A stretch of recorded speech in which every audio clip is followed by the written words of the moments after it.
ASL Season22.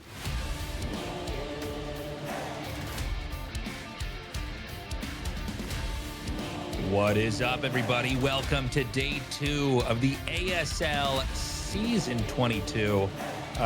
We had a day the other day in Group A. We had some great games, and we had hopefully, the worst game of the season out of the way right at the start. Game 1 of Group A is past us. Yeah. I think this group, though, should be a more interesting one. Oh, for sure, for sure. This is a very cool group and has some, like, honestly, even the first match could go crazy. But we'll talk more about that as we get into it. One thing I do want to do is give a shout out to our Korean commentators for not wearing a hoodie over their suits today. That's really nice to see. That was so funny yesterday. I'm like, this can't possibly be the entire season's what they're going to end up wearing. That was so funny. Yes. If you guys want to follow the schedule here, this is the Korean schedule that we've got on screen right now. So what happens is these games happen. Tastosis and I record them 24 hours later, and then Tastosis immediately plays them. What time do you go live normally, Tastosis? Yeah, so it's basically like this, guys. Unless there's like a really weird thing, like I missed a flight yesterday, so it was a little bit late today, but on Tuesday, Wednesday, Thursday for the round of 24 at 1 p.m. things will be played, or at noon Eastern. Yeah, it's about 36 hours after they happen. Yeah. And then, for the next rounds that are on Monday and Tuesday in Korea, it'll be Tuesday and Wednesday. We'll be playing those games. And it's normally at noon Eastern time is when it goes live on our SOOP channels. And the next day, they generally put it on the SOOP YouTube. So it's up to you guys where you want to put it. We'll be updating the Patreon with the links to the SOOP channels and everything like that. So, that's how you can go ahead and watch these as quickly as possible. You can see on screen here the finals will be over just by Lotte Tower on the ice skating rink. That's right by where one of the studios they use a lot is a great area. Yep. So definitely check that out if you're able to come down here live. There'll be a lot of seats for tickets. They will be selling out fast, so be ready to jump on that when it is time to buy that. Yeah, that's going to be really, really awesome. And it's very cool that they're still doing outdoor venues pretty often here for ASL. I think that really adds a lot to the finals. Have it regular in the studio, and then the finals is like some special place. That's just like, it's the old way that it was done always, right? Which makes it a lot of fun. Right. Yeah, we just finished an incredible season, one of the best StarCraft finals ever, with Flash versus Soma. If you missed that, I would just stop what you're doing right now and go back and watch that. It was crazy, but we're back here in this season. I'm super interested in seeing how things are going to pan out. We are short on Protoss players, which has been an issue in the last couple of ASLs. Not a lot of Protoss representation. We're here with new maps, and these maps, some of them, StarCraft 1 is always balanced a little bit around the maps, right? If one race starts to get too dominant, they tweak the maps a little bit and see if they can kind of balance it that way, because this is not going to be a game that's going to be getting, all sorts of updates. We're not going to get some announcement of a new unit in the multiplayer or something like that. So that's what they're going for. But it's been a great season so far. I'm especially excited to hear about Group B. Yeah, Group B here today is going to be very, very fun. Looking at the groups overall, I know I mentioned this on day 1, but like, dude, that Group C and Group F just blow my mind that we have 2 groups that look like that. I'm like, oh my god, I want all 4 of these players to advance. It's just crazy. But today's group is super cool. I'm really interested to see how well SHINee plays today. Sharp is one of my favorites, but I really want to see how SHINee ends up doing it. Yeah, I mean, it's going to be interesting to see how exactly he's going to perform. There's no Protosses in this group today. Oh, we've got the interview ready, guys. We'll be right back. 플레이를 더욱 특별하게 Google 만드는 Play, 즐거운 bringing 혜택. you more fun Google benefits to make Play. every play even more special. 다시 한번 해볼까요? 네. We're 플레이를 here 더 for 특별하게 Group B of the 만드는 즐거운 ASL 혜택. Season Google Play. 22 round of 좋습니다. 24 감사합니다. in 네. partnership with Google Google Play. Play와 함께하는 Hello, ASL I'm Hyun-kyung Lee. Season22 In 24강 yesterday's 기조 opening 경기로 Group A 여러분과 matches, 함께하겠습니다. Shuttle became the 안녕하세요, first 현경입니다. player to advance to the round of 16, giving us our first big surprise of the season. And looking at today's Group B, this one doesn't look easy to predict either. Before we get into the matches, let me first tell you about our Drops event. Log into SOOP and watch the official ASL broadcast. And during the broadcast, you'll have a chance through random drops to receive an ASL item. We hope you'll stay with us all the way through the end. Now, before the Group B matches begin, let's talk with today's 4 players. Hello, everyone. Hello. Let's start with Sharp. You looked very comfortable and sharp in the qualifiers. How are you feeling coming into today's matches? My condition is pretty good, but I ended up getting a really tough opponent right away, so honestly, I'm a little worried. When we talk about Sharp, your TVT has always been one of your strengths. Even in ASL, you have an incredible win rate of around 61.7% in the matchup. So it's a little surprising to hear you sounding this cautious, even though your first opponent is another Terran. SHINee is really good at TVT too. So honestly, I think I got the toughest opponent right from the start. Coming from Sharp, that's quite a compliment. From SHINee's point of view, hearing that kind of recognition from a player like Sharp has to give him some confidence too. Now let's talk with SHINee. He's sitting here with looking like a black bear that's come back from hell. It's been over 10 years since you last stood on a major StarCraft stage in front of the fans. It probably feels like it took much longer than you expected to get back to a stage like this. How does it feel? I made quite a few mistakes back in the days when I was young, but recently I've had some really good people helping me, and I ended up getting this opportunity, so I'm thankful to be here. Sharp is recognized as one of the strongest Terrans in ASL, and he has repeatedly spoken highly of your skills. How does it feel hearing that from him? Well, I'm not really sure what to say about that.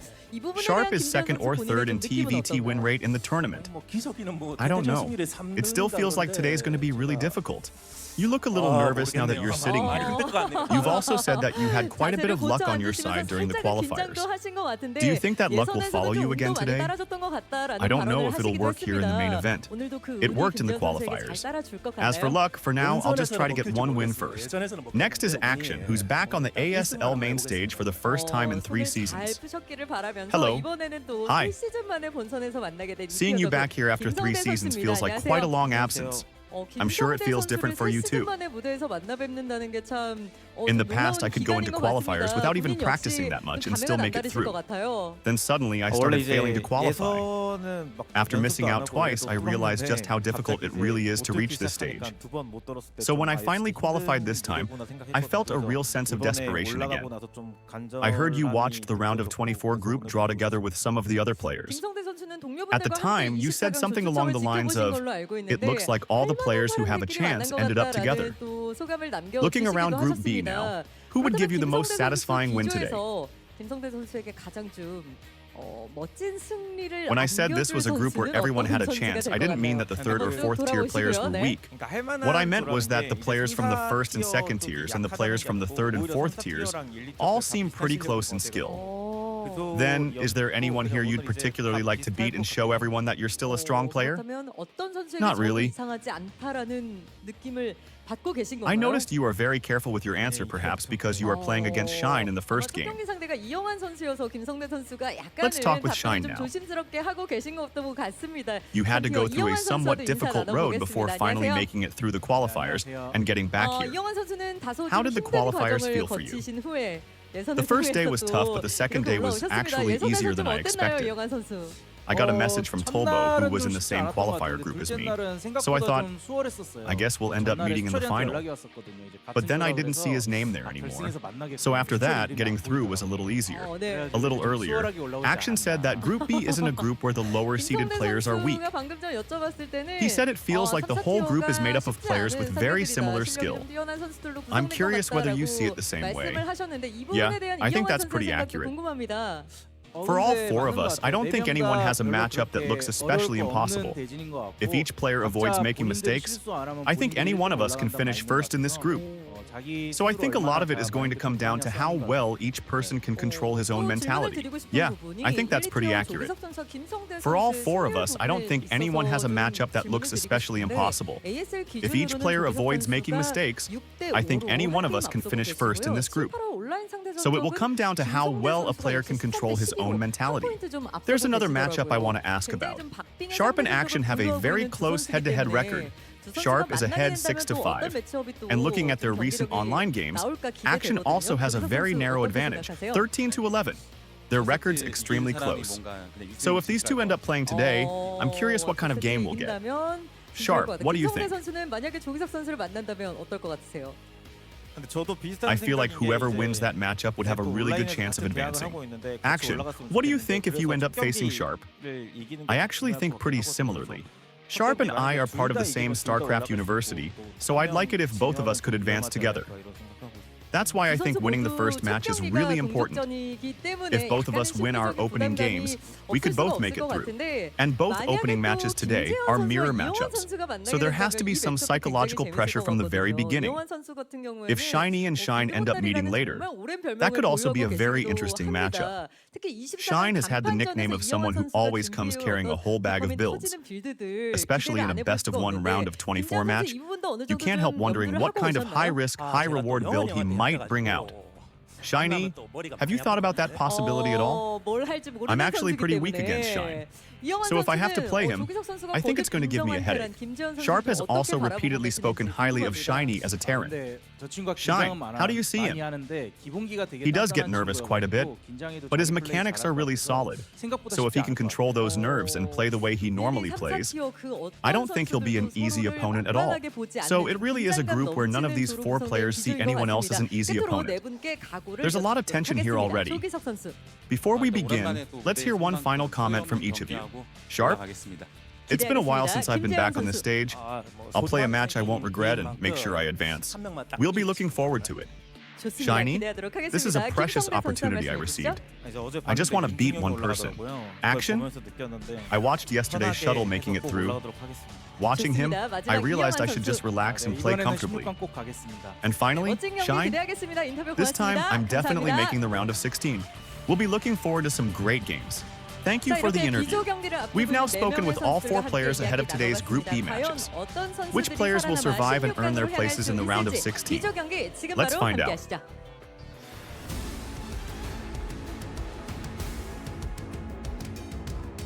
All right, we're ready to get into our matches here. Sharp versus SHINee and Action versus SHINE.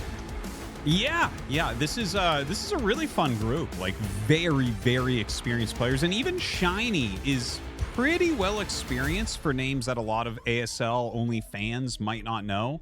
He's actually qualified for ASL twice. Once he didn't show up, and the second time he reported that his opponent won so he wouldn't have to show up, after which he was banned from ASL for years. Now he is back. Dude, and he's the biggest, like, he's a super troll. He streams all the time. He talks lots of shit. He's like 6'4", 6'5" or something. He does all technical builds. And he holds the record for taking the most ladder points off of Tastosis. I'm probably 0-80 against him. Well, it's going to be interesting to see how he performs here. You know, even if you are a streamer, where obviously you've got a lot of eyeballs on you, you know, you're more of a public figure. You're not a faceless ladder warrior.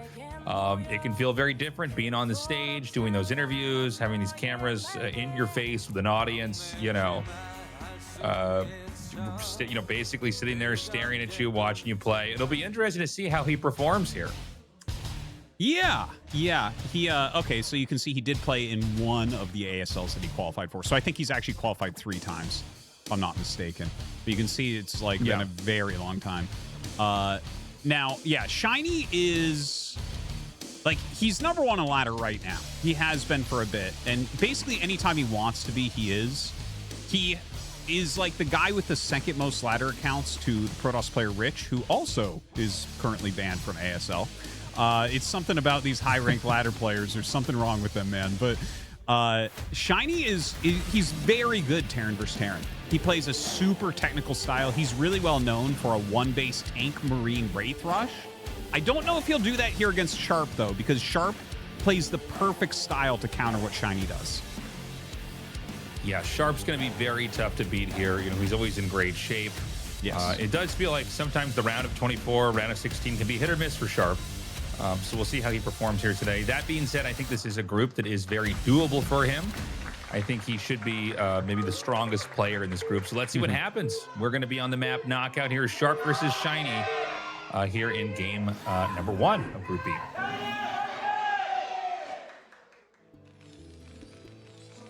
Okay, we've got Sharp here in the top left. I'm sorry, is it SHINee or is it SHINee? Or SHINee. SHINee, okay. Yeah. Sometimes, you know, you read these guys' names, you know you're going to cast them, and you went, wait, how are we saying this? This is going to go more than one way. So we've got our 2 players here, in this case, in cross spawns. He named himself after that band, SHINee. That boy band. Oh, really? In Korea. Yeah. Yeah. Which is so funny to me because he's like a 6'4" Terran playing nerd. He names himself after a boy band. I'm like, yeah, right. And then qualifies and doesn't show up and gets banned, and here he is again. And I'm like, I don't know, man. You're an enigma. But yeah, I'm very interested to see how SHINee plays tonight. Because like I said, he's super, super technical. Like, this is a guy that will get like a variety of units. Like, he does like a lot of Wraith builds against Zerg. He does Wraith builds against Terran as well. And like, he can absolutely beat everyone, but he doesn't have a ton of stability. Like, yeah, he's a top ladder guy, but I feel like when I see him play the very top pros, he has a much harder time.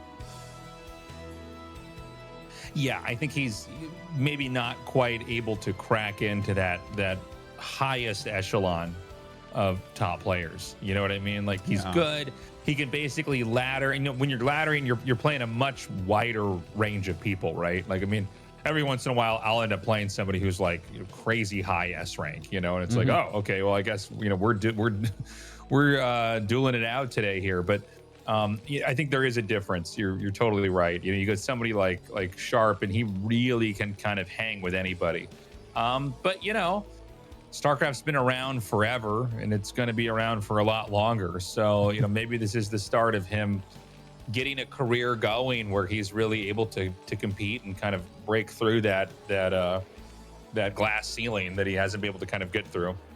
Yeah, it definitely could be. It definitely could be. I'm like so open to SHINee becoming one of the world's best Terrans on stage, not just on ladder. By the way, that little graphic showed that Sharp has the second highest TVT win rate in ASL. Flash by far the highest. And actually, Sharp's was much higher than Light's, which was third. So that's kind of interesting. How is this happening? They're both going.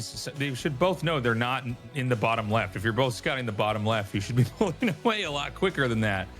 Yeah, well, there's actually this thing that people do. It's mostly Protoss players that I've found doing it. But like, if you know how the vision fades behind you as you leave? If you see someone coming, you can like turn your SCV and fake. So make it look like you're also scouting there, and then your opponent might turn around, and then they don't scout your base. You know what I mean? Oh, yeah. Okay, interesting. Yeah, so I had a Protoss fake me out like that, and I scouted both the other mains. I'm like, what? And I go back and watch the replay, and he just barely caught my fading vision and made it look like he was scouting the same base. And I was like, oh, okay. So you have to be careful about that now. Yeah, it makes sense. We've got a small Marine push here. You got to be careful not to attack on the low ground here, because there is a chance to miss firing up onto that high ground area. Now, Sharp has enough. You know, we see a command center getting thrown down here in the bottom right. The Vulture's going to come out here and kill that SCV. And he's got to get those Marines back home, because 3 Marines can fight a Vulture, 2 cannot. Now, I believe SHINee is going for tank and Marine. I mean, tank and Wraith opener here, which is exactly what I would expect from him. He almost never goes Vultures. So I'm pretty sure that's a starport that's being made. You can see a little bit of scuffling on both sides.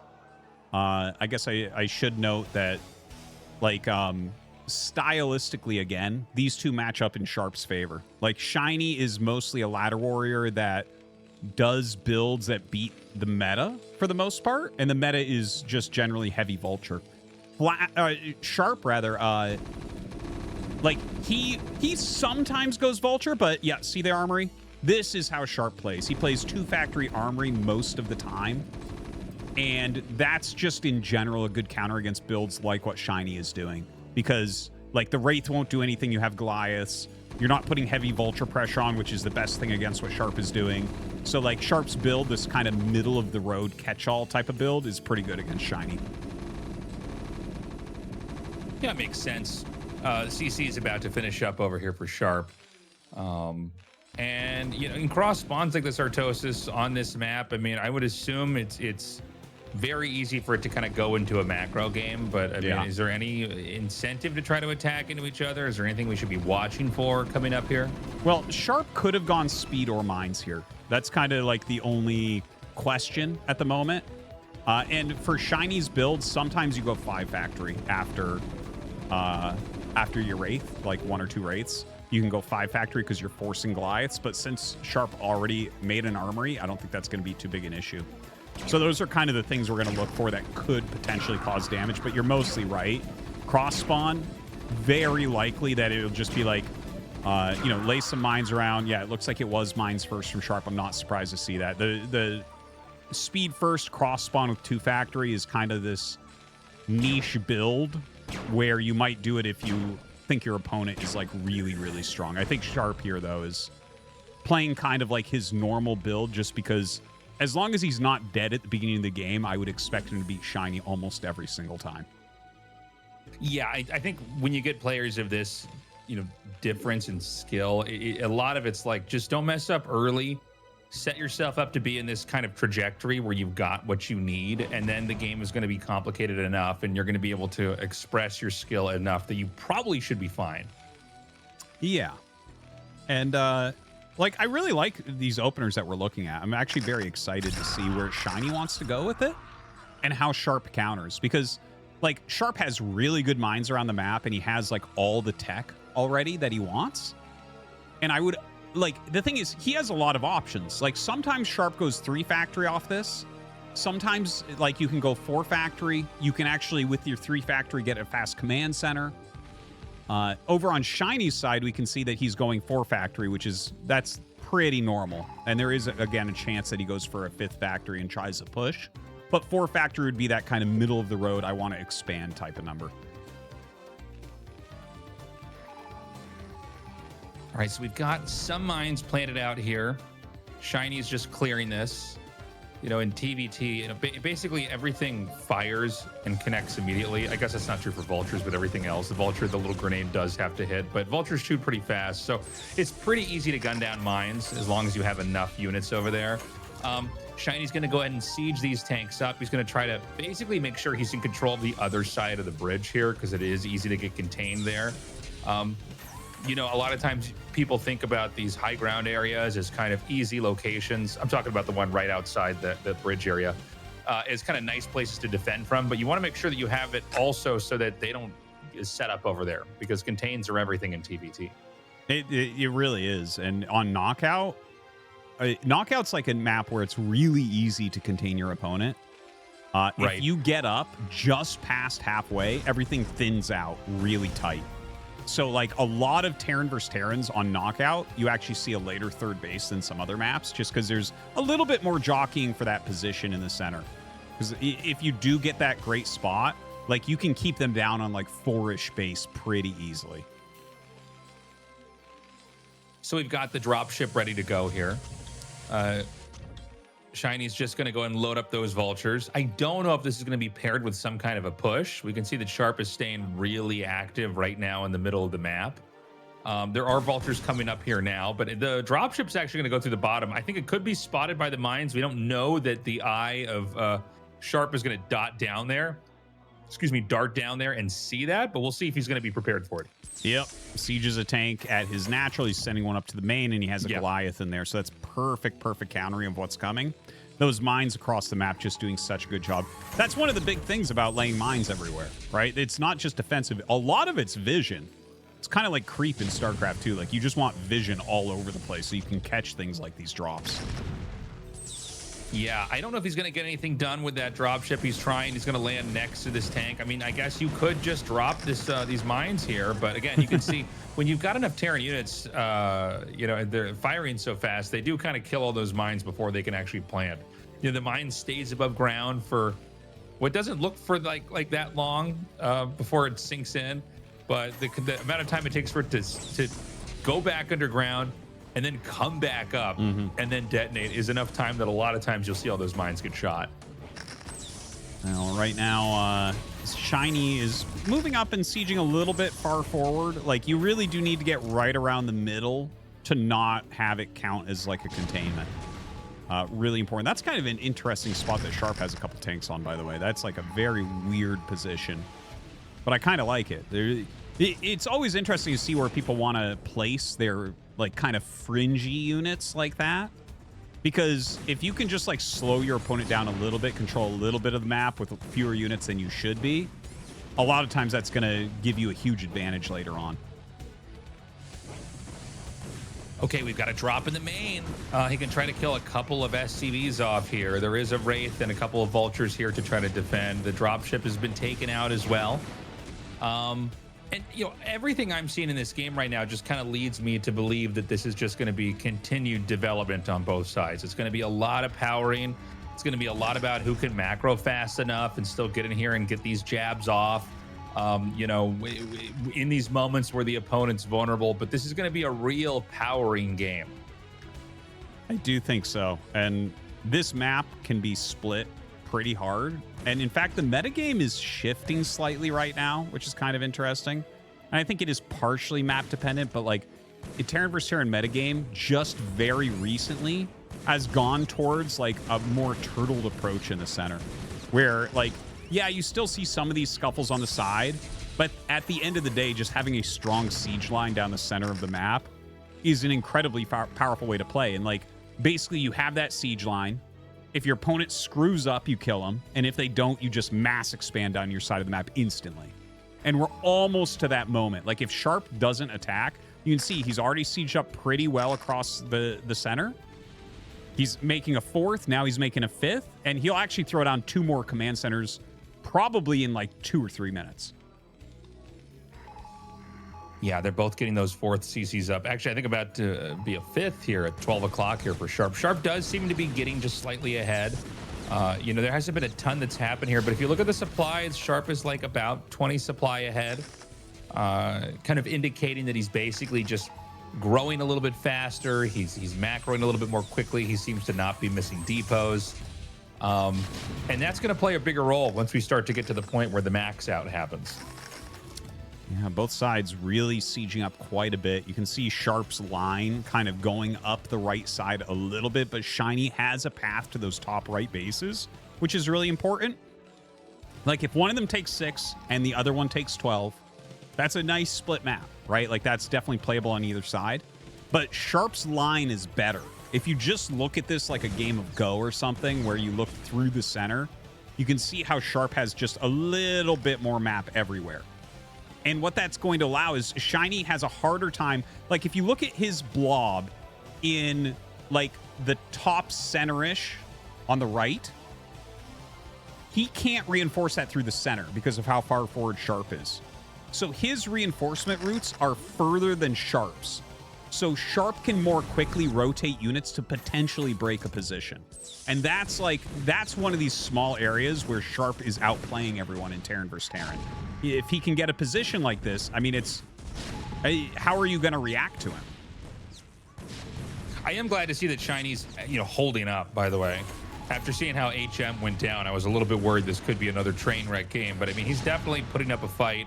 He is getting a little bit strained trying to make progress up here.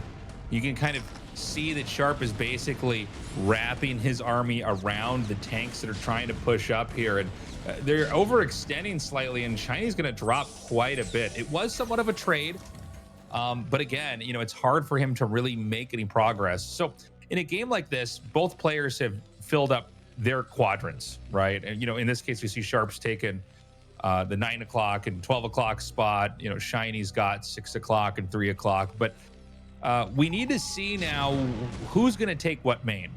Now, in a game that develops normally, let's say SHINee takes the top right and Sharp fills in the bottom left. But if one player can take a main and prevent the other player from not taking that main, because when you take the main base, you also basically get the natural for free. We want to watch and see for that. And this is where, even though they're close to maxing out, it gets a lot more difficult to try to control so much of the map. I mean, you're already stretched so thin here. Well, right now, SHINee is flying around with a few cloaked wraiths. And Sharp, I just saw add a second starport with an add-on. So I think Sharp is going to be going heavy dropships here. And he is expanding to that bottom left that you were mentioning. But if he has the dropships, that means he might be able to deny the top right. And in fact, he's moving through into the top right at the same time SHINee's moving into the bottom left. So it looks like SHINee will deny bottom left and Sharp will deny top right at the same time. Okay, so SHINee's going to move through here. He should be able to hack and slash his way to those command centers. He's also going to basically hit a soft spot. These tanks, you can see on the right, they can't quite reach and help defend, which means his command center in the center left is very vulnerable. Sharp has to be very careful in the next minute here because he could end up taking a lot of damage. Yeah, this was actually a better move from SHINee. Instead of clearing bottom left, he's gone and attacked the mid-left portion of the map, and Sharp is actually suddenly in trouble. He's taking a lot of damage at this expansion, and he didn't do much on the right-hand side. Like, this is a big mistake from Sharp that he didn't take more action.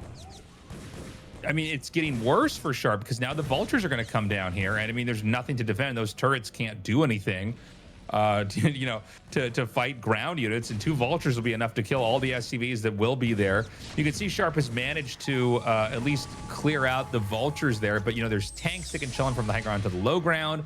Sharp unsieges his tanks in the top right. We'll see if he can try to sneak in and maybe hit SHINee, who's taken the natural instead of the main. By the way, in this top right location, off camera, Sharp is also building a command center in that top right spot as well in the main. Well, he needs to take another expand. He's taken some damage at that 9 o'clock base, and if he ends up losing that, that's a huge, huge detriment. SHINee does hold on to his own right side of the map, and Sharp actually has the command center up in the bottom left hilariously. But I don't know. SHINee has enough holes in Sharp's defense here that it feels like he can shut down some of this. The vultures are here, but they're not targeting these SCVs. This is so unfortunate. I got to say, the roles have really been flipped here. Sharp, when there wasn't a lot of action and it was mostly positioning, he did grow faster. He did have a better position, but SHINee has really started to take over right now. He's also pocketing Valkyries, so he could basically use this to swing a Wraith fight as well. Yeah, these drop ships definitely have some potential on what they can get done. Now, SHINee just scanned it, and he's moving his cloaked Wraiths forward. If he catches these drop ships, SHINee's very close to winning if he gets those drop ships, basically. But no, it looks like those do get fended off, which is important. I gotta tell you, this is really, really impressive from SHINee, but I'm not worried about Sharp yet because every damn TVP I watch from Sharp, he will get behind in a situation like this, and he's like, no problem, and he just fights right back and ends up taking the game anyways. In fact, I almost feel like he wins more from behind than from ahead. He's really good at playing from behind. That is a unique thing about Sharp. And he also, a lot of times when he gets behind in early games, he doesn't, overextend and throw. Yeah. You know what I mean? He'll play from a bad position and kind of figure it out and make it work. Couple of the dropships were picked off. It's going to leave a couple of them pretty low on HP. SHINee is going to fill in this bottom left spot with his command center. So they've kind of flipped who's in control of what. And it seems like now Sharp is going to be able to have control over that top right area. If SHINee pushes center right now, I think that he's going to be in a position that even Sharp might not be able to overcome. Look at this. He's going to be able to take out a lot in the center. He has tons of vultures mixed in, so don't let his huge supply fool you. Vultures at this point are not worth nearly as much, but that's enough to tank a lot of shots and let his tanks get into a better position. And suddenly, he's taken back a lot of the center of the map. 12 o'clock, under attack by his vultures as well. Sharp is hemorrhaging things everywhere. Yeah, he's losing a lot. In fact, even with these vultures, I think if SHINee could control that a little bit better, he'd be able to kill the vultures that were even sent back there to fight that because he had more than his opponent. SCVs are now being transferred. The Valkyries are finally going to come into play. So this is a moment where he can completely crush anything air to air. And if there aren't any Goliaths, at play, you can basically control the ground as well. Oh my God, so many siege tank shots on these SCVs. This is so bad. He lost a lot right there.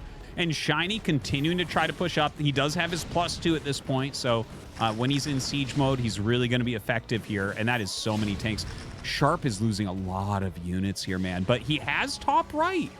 If Sharp can maintain top right, that's going to be big. But he's losing a lot of siege tanks right now to these wraiths. It just feels like SHINee's having endless better engages here. He sees the dropships. There's nothing to protect him. Oh my God. Now losing the dropships makes it basically impossible to reclaim a main here. The Wraiths could tank some shots for that, but the reality is that, Wraiths are so brittle that, anything that can do any damage, you basically got to bail on that situation. He's going to come over here now. He's going to try to hit these tanks here. The Wraiths are high enough in numbers that you can kill a turret. It's crazy how long it does take Wraiths to kill turrets here. Yeah, but there is an armor here for Sharp as well as +3 attack. So, like, anytime that he's actually engaging those Wraiths, they are seriously paper planes at this point. A couple of Valkyries come out for himself, but that's where SHINee actually, his Valkyrie is going to help out a little bit. Nice spread there, and ends up killing those off without really losing his Wraiths, but they've taken a ton of damage. So Sharp is going to get to keep this position here in the top right. It seems like SHINee's played maybe like a better game overall, but has not really managed to do anything that's going to close it out. So Sharp can continue to play from this position here. A quick scan over here reveals that, honestly, SHINee might want to try to hit that. He has so many tanks over here.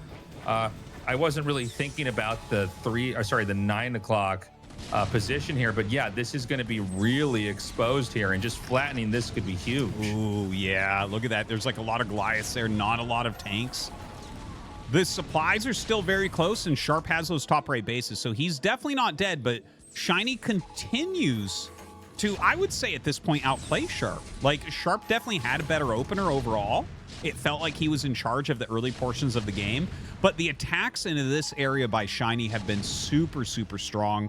That is a funny thing to see about Sharp, is like, he's so good with his movements, but sometimes he just doesn't have a lot of siege tanks in a given area.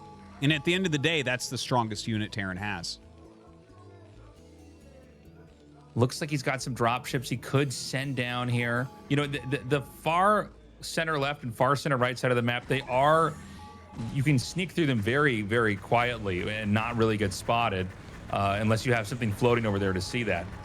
So he's going to move through here, and it's so important that SHINee does whatever he can to stop this. Is this just Goliaths? No tanks? Okay, like one tank. Okay.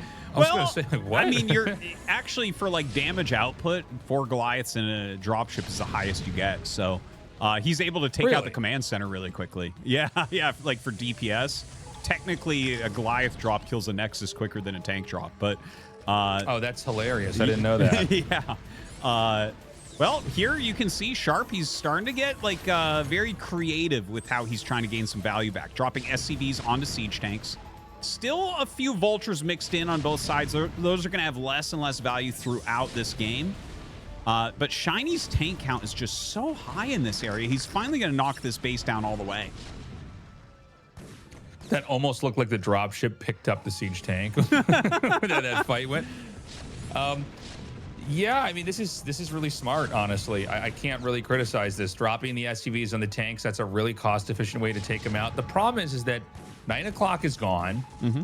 And it's going to be hard to reclaim. I don't think SHINee will be able to take it himself, but the reality is he has the 3 o'clock spot. He's going to drain that for every resource that's there as quickly as possible. Yeah. And when you see this imbalance, when there is not this kind of yin and yang of positioning on the map in TVT, the player that hasn't filled in those gaps is in fact behind and has to come up with something pretty quickly. Yeah, like SHINee pushing the center now, this is the absolute perfect move. You got to force Sharp to leave some siege tanks around, because Sharp is being super mobile this game, and like he has units spread everywhere, and he's trying to utilize dropships. So you really want to stop him from being able to do that. as of right at this moment, like, we have equal mining bases. Okay? Sharp lost 9, SHINee lost bottom left natural. So it's actually equal on bases right now, but SHINee has more territory. SHINee basically has the entire bottom of the map and the entire center of the map. So if he can stabilize from here and take that 9 o'clock base and take that bottom left natural again, like, how does Sharp fight back against that? Well, this is the whole issue. Is I think SHINee needs to play this position really cleanly and keep taking fights that he can win like he's already doing. Sharp, he has more money banked. That's important to bear in mind when you get to these games where you're both maxed out, right? Because it's like, well, how much more can you spend if you, like, let's say, lose, 90% of your supply in a big fight? Can you fill that in quickly? Sharp's biggest priority needs to be to take this 9 o'clock base, but he's going to try to come down here and basically sandbag progress in taking this natural expansion, which, that's another interesting way to do it. The problem is it does seem like SHINee's just eventually going to run this over. There's not enough tanks that you have to respect that. Kind of wasteful, actually, even bringing more units down there. It's so obvious that it's going to get clean. Just let that delay some time and spend your effort either hurting SHINee somewhere or retaking this base. Because this base is really the painful part of this game right now. Like, SHINee does not look like he's going to let it up. This right now is looking like a game that absolutely could go into Battlecruiser, by the way. I know we don't have as many pro games going to Battlecruisers as we do on the ladder and everything, but, like, I mean, if you just spend a moment here as SHINee making missile turrets, see, right now Sharp is adding starports. I think he realizes, especially with the nice bank that he has, that Battlecruisers might be the way out of this. Oh, he sees the dropship. He's going to immediately one-shot the Valkyrie. He gets out here again. When you don't have dropships, you really, when the game's gone on this long, you can't really do anything. I mean, the dropships allow you to, like, instead of having to, like, ooga booga fight your way through tanks that are all sieged up and walk into these lines that are just, insane amounts of damage. You can at least try to drop somewhere and change the positions up. But without dropships, you can't do any of that. No, this is very tough. Like, it feels like he needs Valkyries. It feels like, well, I don't know if he needs dropships anymore, honestly. I think the time of dropships is gone in this game completely. I think right now, it's like, okay, either go up to Battlecruisers right now and don't waste another unit, or get back 9 o'clock. It's like one or the other. Yeah, he has the physics lab. So I guess it's time on Sharp's side for him to switch over into Battlecruisers. Yeah, Battlecruisers is probably going to be the way. We got to see who has the head start on that. Note that they both have a lot of minerals and a lot of gas banked up. So, I mean, you can throw down like 5 starports and have 5 Battlecruisers almost immediately. Yeah. If we do get to Battlecruiser versus Battlecruiser, there is a end game layer on top of that. You would think that's the last thing that would happen, but then it becomes a game of getting the science vessel out and trying to EMP their Battlecruisers with your science vessel, because the Battlecruiser has Yamato cannon, and in a Battlecruiser versus Battlecruiser fight, if you fire your Yamato cannons off at first and the damage starts to pile up, you'll always win the fight. So then it's who can EMP that group of Battlecruisers. This was, I know we're not there yet. I don't mean to get ahead of myself here, but that was one of the big citations for why in StarCraft 2 you have smart casting for spells. Is like, this was one of the big examples from Brood War where, like, it's really hard if you have 10 Battlecruisers to Yamato cannon 10 different things and not have them overlap or basically be inefficient. Unless you do this trick where you basically hotkey a Battlecruiser on each of the number keys on the keyboard, and then right when the battle happens, you like do this whole, I think was it the Marine who did this first, or Slayer's Box or whatever, in a televised match managed to fire them all 10 consecutively. Yeah, I don't remember who did it first with Battlecruisers, but yeah, there was like there's a few different cloning tricks. I remember G Sato having one with Scourge where he would clone off like 8 pairs of Scourge instantaneously by having them on like massive amounts of different hotkeys and stuff. I mean, it's incredibly hard to fire those Yamatos, man. I had a friend do the math for me, And as long as I don't fire more than 4 Yamatos onto one battle cruiser, I'm gaining DPS. Because it feels impossible when you have like 20 battle cruisers to get the Yamatos off quick enough. So I'm like drag select in, trying to hit as many as I can. It's crazy. So we are getting to that phase of the game here. You got to be careful of like what Sharp's doing right now. This is not a lot of battle cruisers. You can fight battle cruisers with wraiths, by the way, or Goliaths. You know what I mean? Yeah. Like if you can get in there and like, let's say they miss a scan too, you can just gun that down. So SHINee is actually ahead. He has the weapons upgrade. So he's looking very strong right now. Sharp does have battle cruisers though. Like yeah. SHINee. Oh, I'm sorry.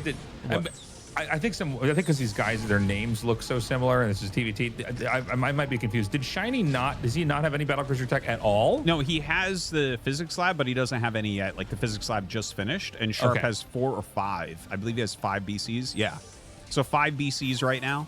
SHINee is attacking up, and yeah, he might get the physics lab, which is kind of nice. Is right there. Yeah, that's always a good thing to target down, right? Yeah. There's an animation. So oh my God, that's crazy. Yeah, and you know what? You know, the game was probably going so fast, he just threw that down anywhere, and now he's lost the physics lab. That's nuts. Yeah, that's definitely a little bit rough. And he was upgrading something. It could have been energy. It could have been Yamato. I don't know. But the energy upgrade takes forever, man. So that would be very painful to lose. Oh my God, look how many BCs Sharp has. That's crazy. Okay, this is a game where you're actually going to have to utilize Goliath tank with some wraiths. Like, that is too many BCs to catch up in BC. But if you kill enough of their tanks, Goliaths beat BCs for cost. Like, if you just make a ton of Goliaths, you can win this. You have to focus fire, and this is not enough Goliaths. Like, oh, we just saw SHINee shaking his head. I mean, it's very important you don't feed the Goliaths into there. You got to get the kind of critical mass that of Goliaths to fight this critical mass that Sharp has. I mean, Sharp now he basically has this like blade of an army that's just going to cut through anything it encounters. And this is, the only other time you really see this in the game is with carriers, where, battlecruisers are actually pretty slow. So you really have to be smart about where you send them and what their path is going to be when you move out on the map. And it seems like he might have gotten cold feet. He might have backed out here. There were a lot of turrets over there. And, turrets, if you can just get enough out, you might be able to slow this down. By the way, SHINee's going for wraiths here, Tastosis. Yeah, well, if you are this far behind on BCs, you have to do something else. But the thing is, like, the wraiths won't work if he has any other anti-air with him. So basically, if you get this far ahead on battle cruisers, it's actually pretty easy to win. You just siege up some tanks. You have some extra anti-air with your battle cruisers so wraiths can't kill them. You scan around, figure out what your opponent's doing, and then counter it, right? If they're staying on ground army, then you move slowly with siege tanks. If they're staying on air army, like going wraiths, you just make a few Valkyries, and you just counter them in that way. Otherwise, like, the thing is, tank BC is basically unbeatable. Like it's just, there's no real way to break it unless they have, like, they're completely missing something, like Valkyries. And it's a slower game. I mean, TVT is kind of already famously slow, like this one is here now, but it slows down even more when the battlecruiser player starts to win, because you start to rely on the Yamato cannon. So I know we were talking about Yamato cannon versus Yamato cannon. It's not going to happen this game, but what happens is that you can the Yamato cannon one-shots everything. It one-shots tanks, it one-shots turrets, it one-shots Goliaths. 2 shots so BCs. You can kind of 2 shots BCs, excuse me. Yeah, I guess the BC is the only thing that can't be one-shotted in a TVT. But yeah, I mean, the point is that, like, it just over time you can kind of tear them apart. I mean, you can basically take out their stuff and only be spending, energy, which of course is an infinite resource in the game. As long as you can keep the unit alive, it will always regain energy. You can always cast that ability. Now, SHINee is scrambling to take advantage of the imbalance here on the map. He realizes he can't fight the battlecruisers, but also that the battlecruisers are slow. In StarCraft 2, these things can warp across the map. They can't do that in StarCraft 1. They don't have any mobility at all, so they have to, like, you know, snail crawl their way across the map. And so what SHINee's doing is he's going to try to hit this resource-rich location that Sharp has over here. And I think from here, he'll probably do another attack into 9 o'clock when the battlecruisers finally reveal they're going to come back here and defend. Sharp is being really wasteful here. There's a lot of Wraiths, but the amount of Goliaths he has under here should be his saving grace. The Wraiths just won't be able to engage into that. But like the BCs alone will die to the amount of Wraiths that we've seen. It's just like as soon as you pair them with any other anti-air, it's going to go bad. I love the way that SHINee's trying to approach this. It feels like a game that probably won't be won by SHINee, but the fact that he's just utilizing the mobility of the Wraiths, he's like, oh, your battlecruiser's over here? Well, now I'm over here. And he's avoiding the actual confrontation. He's killing as much as he can. It's really, really smart. It's really unfortunate he didn't mine out his 3 o'clock position here.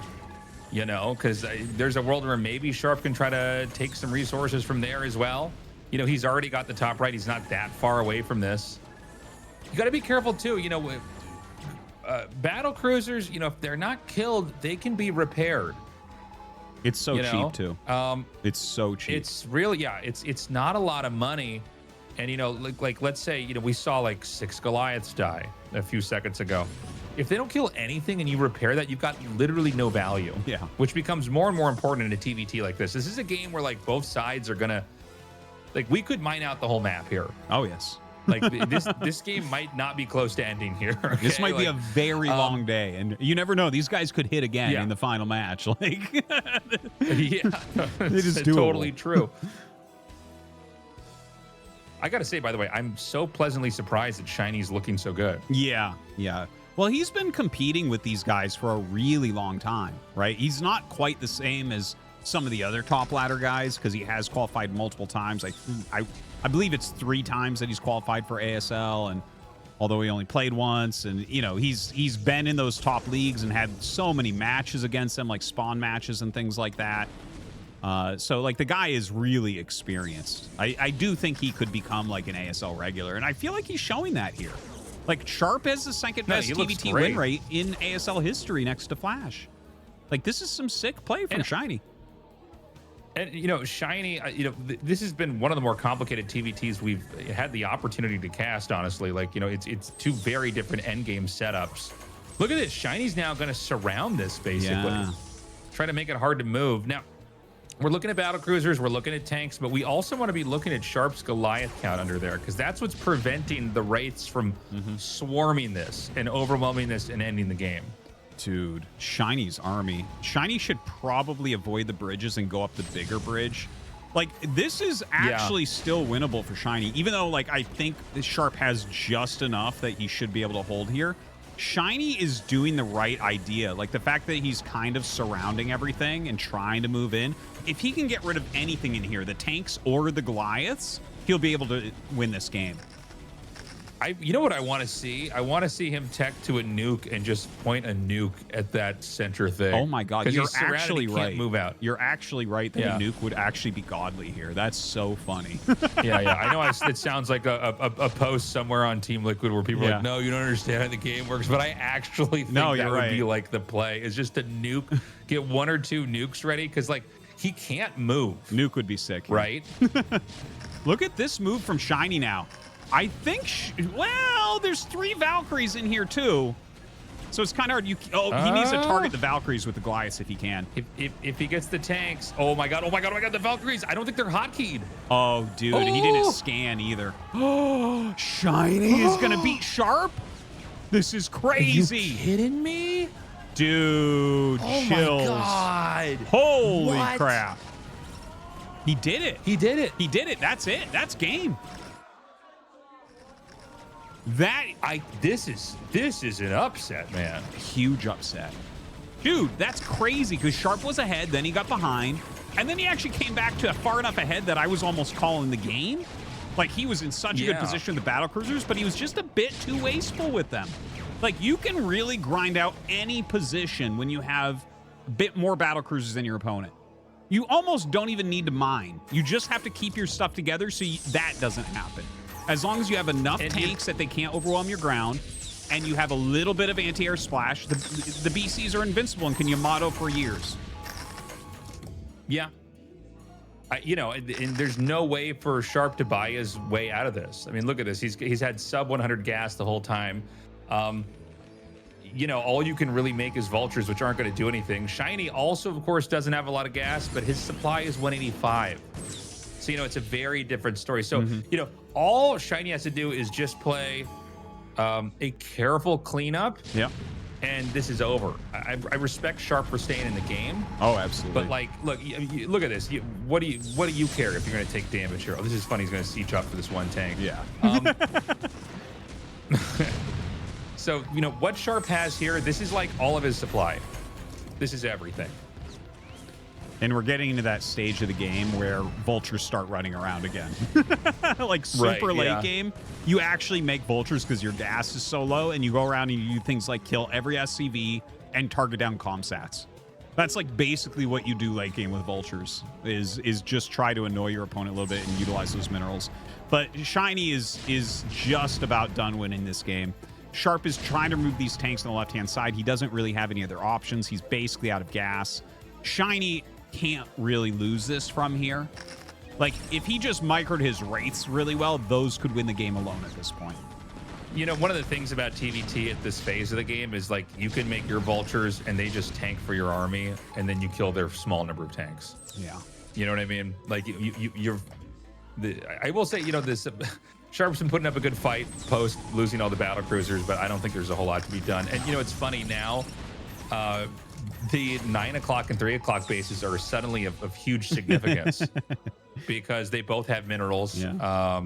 And I think the left expansion has, a rich amount of gas still. I think the center right has been mined out. But yeah, there it is. GG. What an upset. And by the way, what a moment for SHINee. I mean, this has been, I would say, the game of his career, Artosis. Yes. He played a masterclass TVT. He did.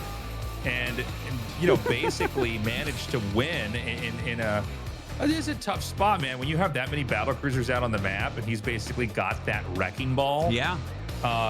You have to play a real cat and mouse game, and he did it. Dude, that was superbly done. Good on him.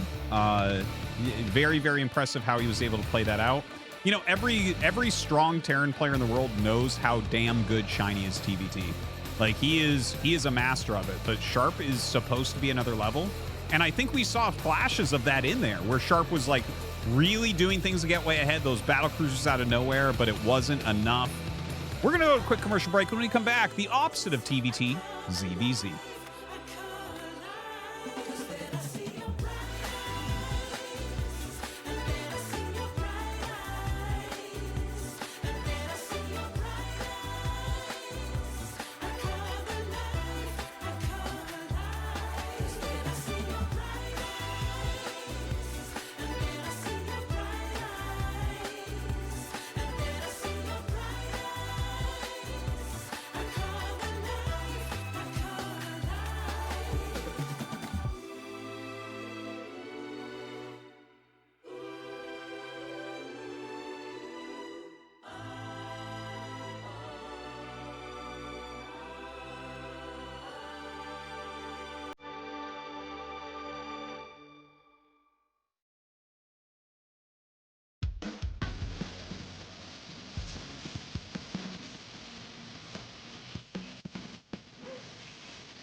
There it is, the Google Play Point. These points get you more than a high score. Play, earn, and redeem them for exclusive rewards that supercharge your gameplay. Or score the latest must-have gear and up your game with sweet accessories. You're already winning. Now go get the rewards with Google Play Points. Redeem now and go reward yourself.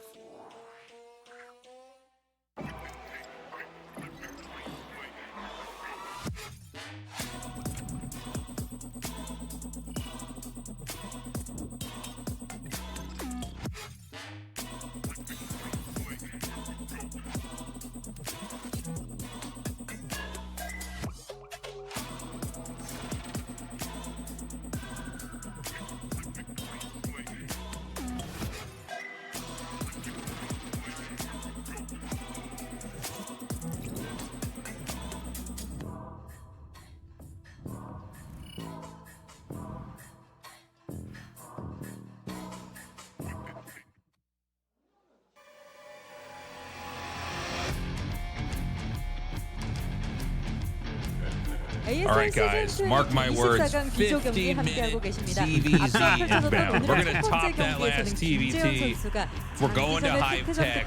Get ready. Dude, like, honestly, I will cast as long as a Hive Tech CVZ will take. Like, I could get unlimited CVZs if you gave me Hive Tech. It could even be any units in Hive Tech. I don't care. It could be Devourers, it could be Ultralists, it could be, you know, Defilers, whatever it is. I'm down. Yeah, I would love to have a long ZVZ here. I think the reality is this should be a much shorter one. But, you know, fingers crossed. ZVZ, I think, has been more interesting in the last couple seasons of ASL. We've seen some pretty experimental stuff. But, you know, we've got some new maps. So, yeah, maybe some new ideas. Although I guess Knockout is more of a standard map. Yeah. I don't know. We'll see. It is pretty standard, but I do want to mention that there are 4 players at the pro level that are willing to play Hive teams. And those players are Effort, Action, Shine, and Hero. And we have Action versus Shine. So that's a real possibility. Like, those are the 4 guys at the top level that have actually gone Hive like more than once in the past 10 years. There's some guys that just won't do it. You could put a gun to Queen's head, and that guy is not making a Queen's Nest in ZVZ, man. I don't know if I've ever seen it. Like, there are just some of these guys that just will not. They're like, no, more mutalists. Yeah, but that part of the game does not exist to me. I'll never go there. I'm not curious about it. I don't want to be part of it. I am going to keep this beer matchup as simple as possible. I don't want to deal with it. It's like the guy you know that never got the passport. He's going to die in his hometown. He doesn't care. He doesn't want to see Japan. He doesn't want to go to Europe. He's fine. He says, Hayes, Kansas is enough for me. That's the ZVZ tech. Oh, man. Well, let's see, man. Knockout, Action versus Shine. Anything can happen here. These are both very good ZVZ players. I will tell you, me personally, as much as I love Action, Shine is like the most entertaining Zerg in a lot of ways. I love watching his various different crazy builds that he has. So I'm kind of just hoping he squeezes his way out of this group. Yeah, well, I think Shine is like, you know, it's kind of, you know, each of these players, they've got their own flair, their own play style. But I think we can all agree everybody likes Shine. Everybody. He's the cheesy Zerg. He's the super weird cheesy Zerg that and the thing is, you fight these guys on ladder too. You're like, oh, it's that cheesy Zerg, but he's like, I don't know which cheese he's gonna do, and I'm never gonna get to mid game where I can do my stuff. Yeah. And he's the pro version of that. Also known as Bag of Builds by the Koreans. It's just, you don't know, he's got a big, like, Santa Claus bag of build orders. He's got all these different builds in there. You don't know which one he's gonna pull out. But again, do you remember in ZVZ, a matchup that has its limitations. Sorry, Tastosis, many seasons ago, I remember he had some build, and they asked him in the interview, they're like, what was that build? He's like, oh yeah, I've been saving that since 2007. And it's like, wait, what? Like, you've been waiting 10 years to use that build order? So yeah, just the time never came up. It's like, oh man, I love this guy. And he hasn't been in every ASL season lately. Like, he missed like 3 in a row or 4 in a row. He had a rough go. So I'm like, fingers crossed, man. I really want Shine to advance here. Yeah, I would love that. Also, you know, SHINee was the GSL observer for a long time. Yeah, he was. Also StarCraft 2 pro gamer, yeah. So, yeah, let's get into this, guys. I think Action probably slightly favored here, but, you know, let's see. Let's see how the game goes. It's cross spawns here. Both players setting their overlords towards the top left. It is, I actually didn't see who's where. Hold on a second. Okay, so it's Action in the top right, and it's Shine in the bottom left. All right. All right. So it looks like, yeah, Action, his match history in ASL, he did 2-0 Shine previously. Yeah, Action's always been pretty strong ZVZ, I guess. Really, no one really super stands out in ZVZ, honestly, in the ASL right now, I feel like. In fact, I would say that, I was saying earlier, I think it was actually on Group A, that I was saying who my favorites for the tournament were, one of which is already out, Bisu, right? But I was also saying, like, Soma, Rush, and Mini. But the other guy, actually, that I forgot to mention is Effort, who, like, I feel like he might be the only guy that's, like, really advantaged in ZVZ in this ASL. Like, he's so good at it. But, yeah, I feel like Effort is in ridiculous shape as well. I just wanted to throw that out there early. Queen for a while was like that. This is like a ways back, but I feel like he's, with all due respect, fallen off a little bit. Compared to like the position he was. Well, he won 2 ASLs in a row. There was like talks of like, oh, is this guy going to be, you know, taking the spot from Flash? And then, you know, Flash kind of reasserted himself. But in this case, they're both going for fast gas, fast pool. Which these make for very tight games when you're both doing this. You know, this means that there's not going to be build order asymmetry, like you oftentimes kind of look at for you know where this game's going to go. Yeah. By the way, just we were talking about this on break, but you know, we were talking about the PvP yesterday, and I was like talking about 2-gating because that has become way more common on ladder.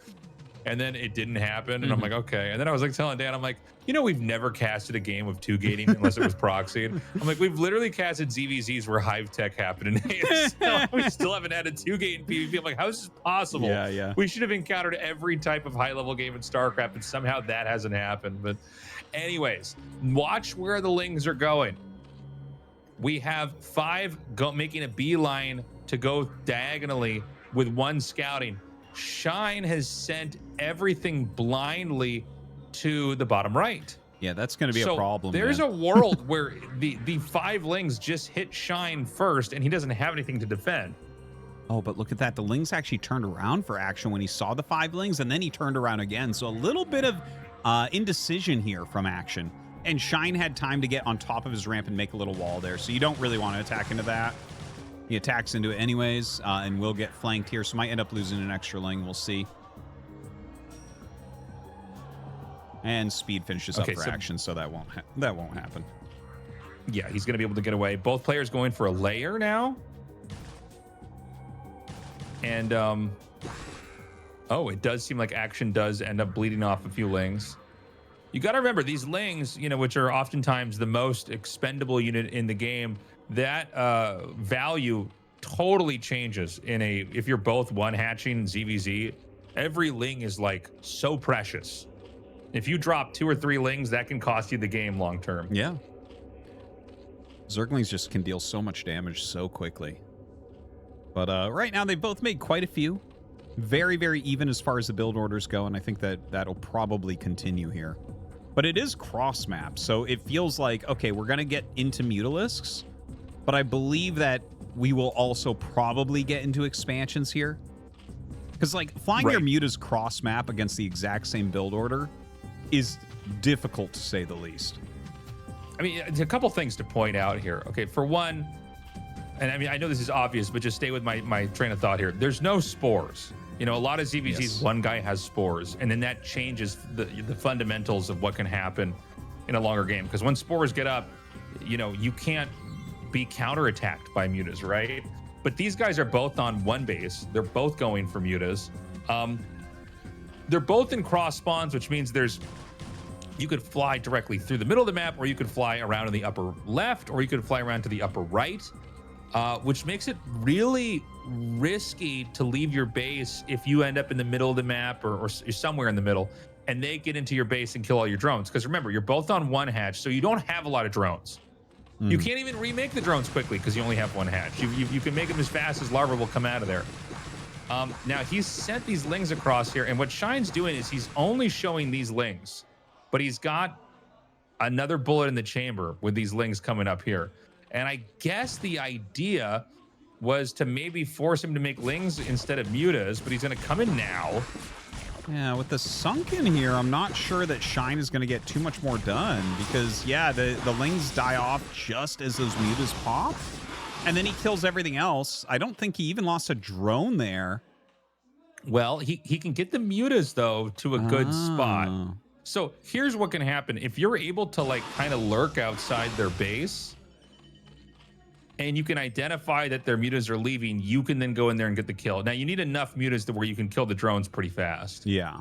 And then that could be the win condition. But at the same time, you got to make sure you can get back safe enough, because if you lose all your mutas in the fight, they can come back and do the same thing to you. I'm really not familiar with the nuance of these mirrored builds in this situation, but this looks like a pretty headachy game. Yeah. It feels to me like Action is slightly ahead here. I think he's just ahead in mutas, and he's got that one piece of static D, which is kind of similar to the spores, where the Zergling counterattacks are going to be a lot weaker. Like, for instance, because SHINE has no spores, if Action somehow has 2 lings out in the map and does a counterattack, that could deal real damage. Whereas 2 lings from SHINE wouldn't really end up doing very much because there's a sunken to clear them. The armor upgrade could be a huge game changer here. I'm interested when you slot that in. We should note that air attack is a little bit cheaper, and there are some reasons why you might want to get that, just to get that really fast, and then try to start the fight before their armor upgrade would kick in. Yeah, I'm not sure. There is the first expansion hatchery being thrown down here. Yeah. For Action. And again, that's not too much of a surprise. Right. You know, it's cross map. And again, attacking across the map with your mutas with mirrored build orders is so incredibly difficult. SHINE is starting to make his way across. And he kind of has a fan of overlords, not perfectly, but a little bit there that might be able to give him advance warning if mutas are coming. But yeah, it looks like SHINE technically has 1 more muta, but there's more Scourge for Action, plus we're closer action space. So the odds of any damage being dealt here I find to be really low. I do feel like Action is just playing a better game than SHINE overall. So notice the overlords are all for Action being thrown up in this top left side. He's rotating. So you always have an overlord in the control group with the mutas. I think most people know this, but there are new people that come and join us and they don't know this. If he finds these overlords, it's going to be insane. Yeah, Hold that on a could second. be cool. Look at this. So he's yeah. Oh my God. Okay, so this is one of the problems when when you're on your back foot Yeah. and you're defending is you can see the overlords for SHINE are actually spread out pretty nicely. He can basically spot. So Action is just positionally very uncomfortable. So the reason why those overlords are there at all is he's switching which overlords in a control group for micro purposes. You need to have these mutas bunched up. But he has to keep flipping the overlords, right? Because eventually the overlord's going to be pulled into the middle of the map in this case. Ooh, very good control right there. Exactly even as far as the Mutalist counts go. SHINE did get +1 attack. SHINE has +1 attack. Oh, he did? Yeah. Okay, so that's what I was talking about. So that might be where he wants to activate here. He is going to come up. There are more Scourge here for Action. Well, hold on. There's 2 more Scourge coming now for SHINE. And I think I see 2 more here to reinforce. And I think he has more mutas now. I think he's actually done a good job picking some off. So, yeah, Action's losing a few more here. SHINE doing a surprisingly strong job. But if more Scourge hit, that can change his fight immediately. 1 more Mutalisk at the moment for SHINE. Yeah, and do we have the attack upgrade here? No, we don't have any attack upgrade here for Action. So, you know, if he can get over there, he is so close to that killing blow. The problem is, you know, miscontrol could cost you the game. You know, you're attacking and fighting by their where their attacking units spawn from, right? Where yours have to travel diagonally across the map. It's the longest travel distance to travel on this map in these positions is, diagonally like this from bottom left to top right. And we have 2 drones in the gas at the natural. If you can squeeze out one more drone, this is really where you're going to see the benefits kick in here for Action. Now, Shine has got his 2 drones over here as well. It's interesting they both have 2. I wonder why there's not 3 yet. There must be some kind of math behind that. Or I guess, no, he got a 3rd there as well. Okay. So I would say their incomes right now are almost the same. Yeah. But the +1 air attack upgrade is a big deal. We can assume Shine might be getting that armor upgrade as well. Now, I don't see the upgrades done yet for Action, but he either has to try to take a fight right now or he would end up losing to 1-1 mutas. Yeah, the upgrades make such a big difference, especially that carapace. One thing about the number of drones on gas, by the way, if the geyser is to the north of your mining thing, the 3rd worker doesn't provide as much gas as the first 2. Just a little side note. It's there's a little tiny bit of lag between that. And that's if the gas is above the hatchery, yeah, not below? Any place where it's perfectly mining with 3, you can see how the drone stops for like a half of a second before going in. That's because you only need 3. On places where you need 4 to mine, like if it's below, then the 3rd drone adds as much as the other 2 drones. Interesting. Because there's no lag time. It just goes directly in. But just a little side note. Okay, this is a huge amount of Scourge flying in, but Shine actually does a great job picking a lot of those off. Feels like Shine's micro is a little bit more on point than Action's. Yeah, he's looking really strong. There are going to be 2 Lings coming down here. Remember, there's no Sunken Colony in this base, so he's going to have to fight with the drones. He actually snaps one of those Lings pretty quickly, and looks like he will be able to get... I like that, the Scourge waiting over the egg for a potential Muta hatch, but picks that off, and he's going to get the Ling as well. But then Action flies in once again, using some great tactics here, but a couple Scourge connect. Action's control is just not quite to the level of Shine's here today. He's been hit by way more Scourge. Way more. Yeah, just tanked that Scourge hit there a few seconds ago. And again, the upgrades just are not here. So, I mean, there are 2 very different ideas of how to play this. I mean, Action seems to have thought this game would be, I guess, over by now. And did not invest in the future. By the way, it's not that one is right and one is wrong, but the problem is that this attack upgrades here, we can guess maybe armor is on the way here for Shine, but he basically has better Mutalisks. Yeah. Do you think Action still doesn't have an upgrade? He must have something, right? I don't know. It's been you would think, especially when the 2nd gas is there, right? Like, get something. Yeah. But here we go. It's going to be... Well, it looks like if I think Shine can just hit some more of these Scourge with his mutas, he can then overpower this. You just have to have enough Scourge. Okay, so I think he's got that amount where you can basically chase them down and let the Scourge crash in and the game should be over. And that's what he's going to do. He's going to go for it right now. I think Shine has just won this game because this is where it gets hard is you're trying to run away, but you can moving shot with your mutas. The additional Scourge can come in here. Action's mutas are just going to drop out. This game's over. Yeah, Shine with way better control. I actually felt like Action was playing the better early game. He really blocked that Zergling rush really well. He got his 2nd hatchery up quicker. He was playing a good defensive game, but Shine's Mutalisk control just crushed. Every single time they were engaging, Shine was having a better fight. Yeah, that's kind of crazy. Shine won that. I don't know about you, Artosis. I kind of always view Action as a stronger player, especially in ZVZ compared to Shine. But that's a pleasant surprise, honestly, excuse me. It kind of goes back to their older styles, I guess. Shine was always known in Kespa days as a very aggressive, micro-oriented Zerg with great mutas, whereas Action was always known as kind of a macro Zerg, right? Playing more of a longer game where that isn't as important. So Shine showed us a lot of that sharpness here. Greatly done by him. And then that means, Tastosis, we get it. Shine versus SHINee. Oh, I'm so excited for this cast, guys. We'll be right back with that. Can't wait for this one. Let's make a toast just for the dream. Got it out the mud, now we living like a king. Say la la la la la. Nobody go harder than my team. Make a toast just for the dream. Started from the bottom, now she living like a queen. We gon' drink, we gon' pour, we gon' dance up the floor. We gon' smoke, we gon' roll up. Baby, hold up, hold up, hold up. I'm the man when I roll up. If I'm there, they gon' show up. Game on lock, yeah, soda. Watch me glow. Got a cup up in my hand and they screaming my name. Cause a party ain't a party till the Cowboys came.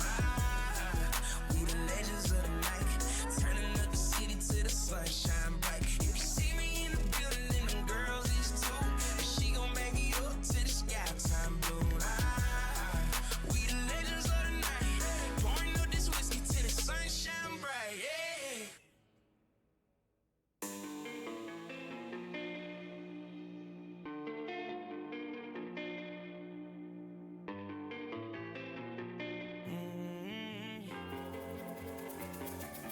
Even if I stumble, I won't stop. I let the good times roll. Cause tomorrow ain't promised to my soul. I'ma mix a little smoke with some drinking.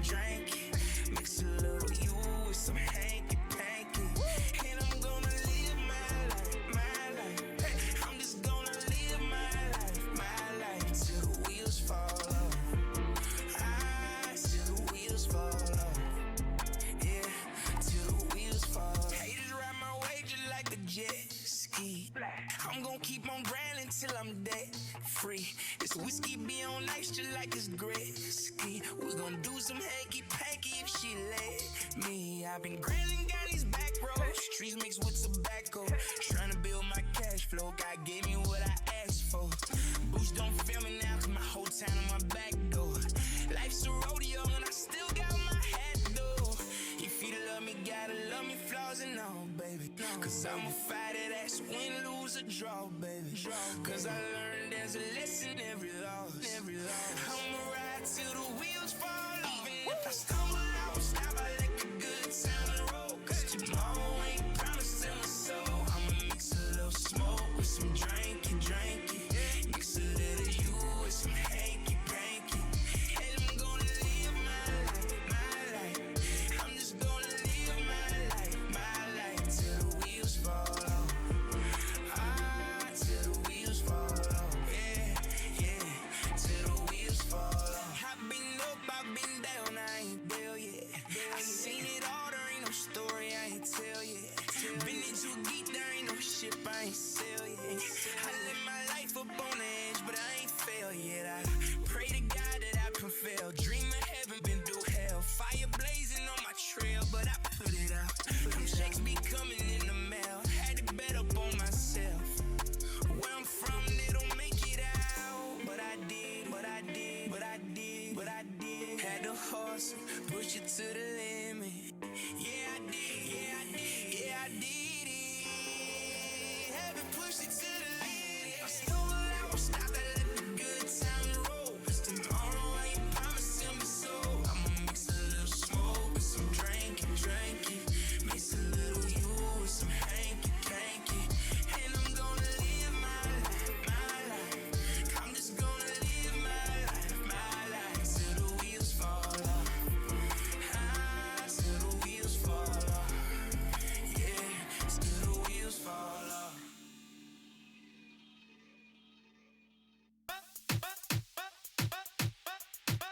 Come get down with it. Come get down with it. Wake up, got the city on my back.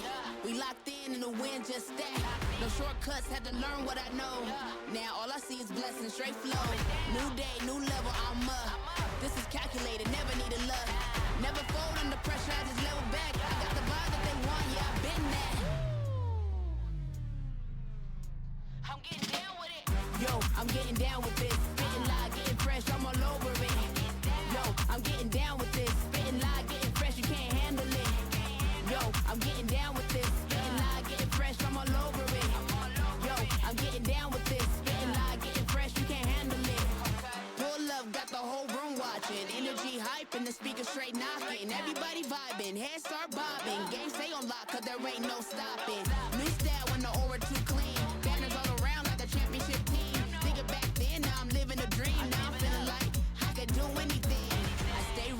gotta get ready. Steer my own ship, cause the vision been steady. Haters throw shade, but the glow too heavy. You can try and keep up, but the pace ain't friendly. Came from the grind where the nights were long, but I knew from the work wouldn't be there long. Put it all on the line, that's the reason I'm strong.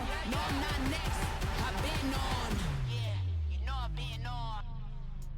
I'm getting down with it. Yo, I'm getting down with this. I'm getting live, getting fresh, I'm all over it. Yo, I'm getting down with this. Spitting live, getting fresh, you can't handle it.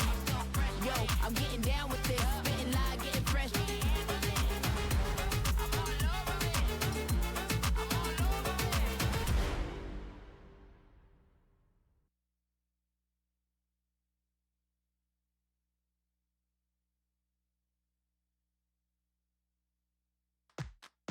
There it is, the Google Play Point. These points get you more than a high score. Play, earn, and redeem them for exclusive rewards that supercharge your gameplay. Or score the latest must-have gear and up your game with sweet accessories. You're already winning. Now go get the rewards with Google Play Points. Redeem now and go reward yourself.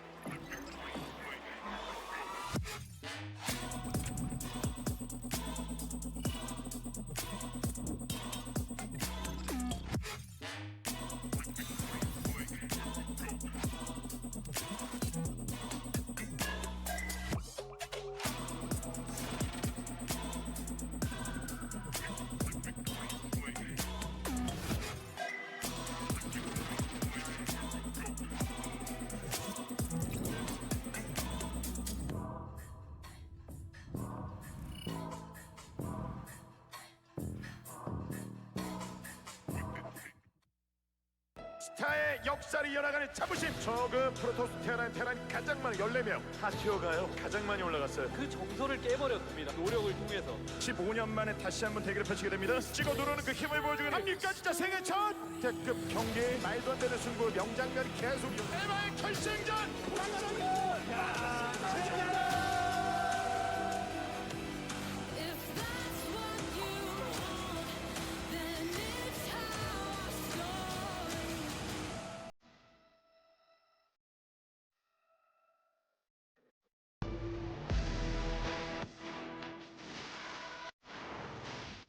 All right, welcome back, everybody. Get ready for the hardest set of names we will ever have to cast. This is going to sound funny. SHINee versus Shine, both banning Odyssey. We're going to be seeing it on Attitude, a very normal map. I'm so interested to see the openers because, again, SHINee is so technical.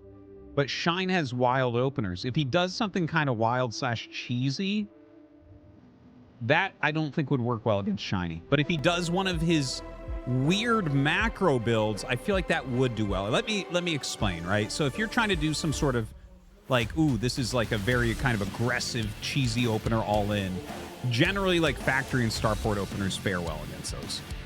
But Shine also does weird things like 3-hatch lurker. Like macro builds. I feel like builds like that will do really well against the meta sniping builds of SHINee. So that's what I'm hoping to see. All right, let's get into it, guys. This is game number 3 here in Group B of the ASL. It is SHINee in the bottom right and Shine in the bottom left. Quick plug here, everybody. Would you consider, if you haven't already, going to our Patreon? It's patreon.com/ASL English.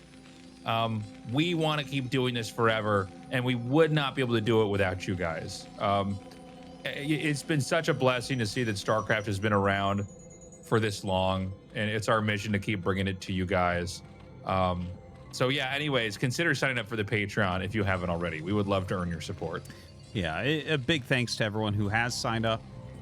The support has been fantastic, and you know, I think ASL is just going to continue forever, and we're going to do this forever, Tastosis, and eventually we're going to be like 90 years old and like got those wiggly old man voices. You know what I'm talking about? I know what you're talking about. I'm going to be, you know, we're both going to have dementia, just confused and scared looking at the screen. That's all coming, guys. I'm like, and then we'll die and we'll be erased. That's this right. This is a funny joke. But yes. No, it's great that StarCraft's been around, for so long. There's very few games that even come close to what this game has. So, yeah. Anyways, consider supporting us on the Patreon. That was the whole reason why we went on that tangent. Yes. We'd love to get your guys' support. We got a barracks here in the middle of the map. And of course, with Shine not going hatchery first, this could be an interesting early game. Yeah, this looks like it's going to be a center 8 barracks, probably a 4 Marine rush with a factory follow-up. Yep. Pretty common build, like not super common, but like everyone mixes this in from time to time. This is exactly the type of build that SHINee likes to do. So we'll see if Shine reacts to this well. The thing is, I think he absolutely will, because not only is his game knowledge really high, but his experience is super, super high. The last little rush that we saw, HM sent out 2 drones and fought. Obviously, it was a little bit different. It wasn't a center racks. It wasn't an 8 racks.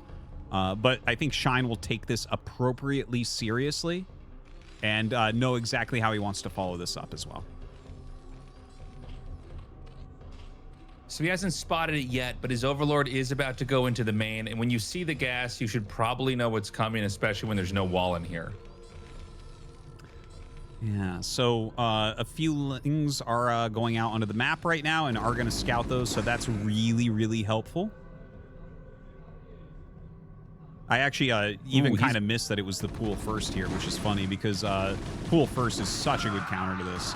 Now, that's really bad for SHINee that he lost those Marines so quickly there. You have to stall out until your Vulture is being made. And I don't think he's going to take significant damage from these Lings. Like, he's stalling out well right now, right? And you might look at this and be like, oh gosh, that's such a hard counter to the ARX. But the thing is, going pool first here, and now, like, not only are you kind of missing drones and you made all these Lings, but you're going to have to make a Sunken. And there's a world in which SHINee goes Starport behind this, and maybe it's a dropship and maybe it's a Wraith. And, that's even more pressure for the lower drone build to deal with. So, yeah, there's the Starport there. Vulture already on the way. There's still plenty of potential here for SHINee. Like, just because you hit pool first doesn't mean you lose with this build. Okay, he finally kills that off. Keep in mind, Shine can always do something unorthodox here. I think, he's going to be on the... he's going to need to defend whatever's coming his way first, right? I think that at this point in time, SHINee does have the initiative. So we've got the next Vulture that's about to pop out of the factory. We're still waiting to see that Starport finish up, and then we get to have that tech reveal. Is it a Vulture drop? Is it the Wraith? Will there be a second Starport here? And then how quickly or not quickly will SHINee expand? Yeah, you can see over here for Shine, he is very low on drones right now. He is trying to drone up. And I like a lot that SHINee didn't go add-on. Everyone's kind of addicted to speed Vultures right now. But sometimes it's better to just get the extra Vulture. It takes longer to make an add-on than a Vulture for these factories. So he's already got 3.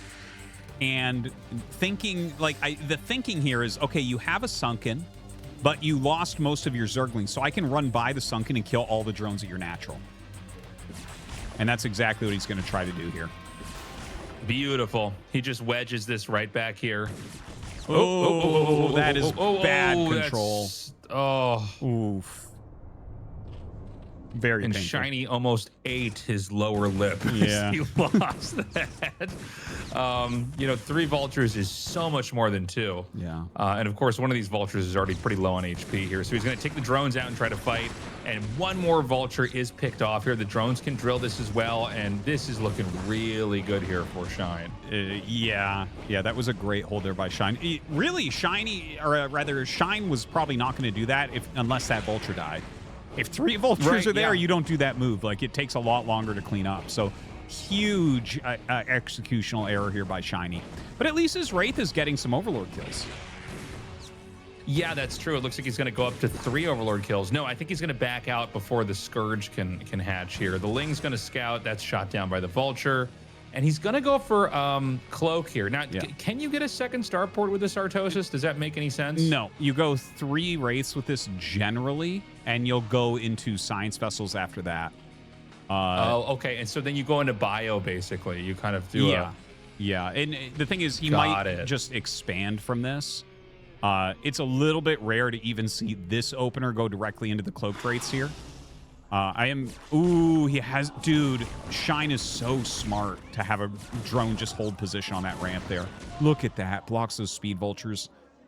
Man, Shine is just on top of everything this game. But yeah, I imagine that he won't go into anything like a second port. It's just like too slow at this point. And makes sense. Yeah, it feels to me like Shine is getting pretty far ahead right now, but it's not an unplayable game from SHINee. He knows these types of positions quite well. Well, you know, the problem is SHINee's had some really good ideas, but he's getting shut down anytime he tries to do anything. Like, Shine has a pretty good lead right now, in part because he's just judo flipped SHINee every time he tries something. I mean, like you were saying, I love the drone block. Yeah. At the ramp, you know that, you know, in a game like this, the Terran's going to be coming at you just trying to get damage, and a lot of times that's just with vulture run bys. So yeah, just like preempt it with one drone blocking. Who cares if it's not mining? Now we've got the 3 vultures here, or sorry, the 3 wraiths here with cloak. And, you know, there are some things you can try to do with this. I mean, that third base, there are no overlords over there. 3 wraiths can kill an overlord pretty fast, too. Yeah, he's got to be careful because, like, let's say overlord speed finishes, you might end up losing some wraiths if it finishes while you're trying to kill, like, an overlord or something like that. And you kind of need the 3 to make sure that you're safe against these mutas until you have the rest of your anti-air up. Now, a vulture does run by. It's killing off some Scourge here as well. Good control from SHINee. This is exactly the type of game he likes to play. Yeah, well, I mean, the 3 wraiths are looking really good, right? Oh my god, the moving shot here. He is in range of the overlord, and there's actually another overlord out here, so he's going to lose all these wraiths. Yep. He's actually boxed in. Oh, Shine's so good. He is. That overlord placement was actually kind of insane. I can't believe he caught that. He had this overlord triforce that the wraiths were just stuck in and just killed it. Yeah. Well, look, here's the problem. Shine's got a third base up. And I don't know if SHINee's going to have enough like material to fight for his low ground. Like, you can see there's overlords slowly moving into this area. Yeah. There's a lot of mutas out here. You know, losing those 3 wraiths with cloak, you really lose all the utility you have in the game. Yes, there's a science vessel out here, and yes, you can get a radiate, and that does technically counter mutas, but I don't think there's enough you have to work with outside of that. I mean, if he has 3 lurkers and a couple of lings and these mutas, I think this command center is going to be lifted back up and sent back into the main. Or even any sniping of the vessels. Right now, like, a lot of people have been trying vessel rushes lately, and it's just getting shut down by people saying, I'm killing that no matter what, where they'll fly over all your marines, all your turrets, and just kill your first 2 vessels. Oh, geez. That was actually really good mines. But, like you said, he doesn't really have that much material. Like, the mutas can literally fly in here, eat and irradiate, and kill everything. Well, you see him, he's literally doing that as I say it. It's just like there's not that many units for SHINee. Yeah, he's killed off all the marines, so there's going to be 2 empty bunkers up here. Oh, there's a vulture here that's just underneath the portraits of the players on the screen. Yeah, it looks like those lings are going to come down there and try to kill it off. Now, there's 2 mines. Ooh. But again, you know, the lurker can take that on the chin and probably still get down here. Again, the mutas come in here. They're going to take out these marines. I think if lurkers can burrow down here, this game is over. Yeah, it really looks that way. The lurkers are hurt a little bit, I think. And vultures, actually, you'd be like really surprised how much damage vultures do to lurkers, since they're actually a medium unit. But yeah, this is way too much damage, I think. And Shine, even though he doesn't have drones at his third base, he's got 3 hatches. Eventually he can get drones there, and everything's on fire for SHINee at this point. Yeah, I think this game's over. Shine, with like just such solid decision making. You know, the thing is, when you see this style coming at you, you know it's hinged on, you know, a couple of these tactical maneuvers to try to get in and do damage, and he basically just blocked him. He just did blind preemptive moves to shut it down, and it totally worked. Yeah. And you had a situation where SHINee was like, you know, and he miscontrolled too. There was that period where the vulture was on the wrong side of the mineral patch, but you know, he basically got stuck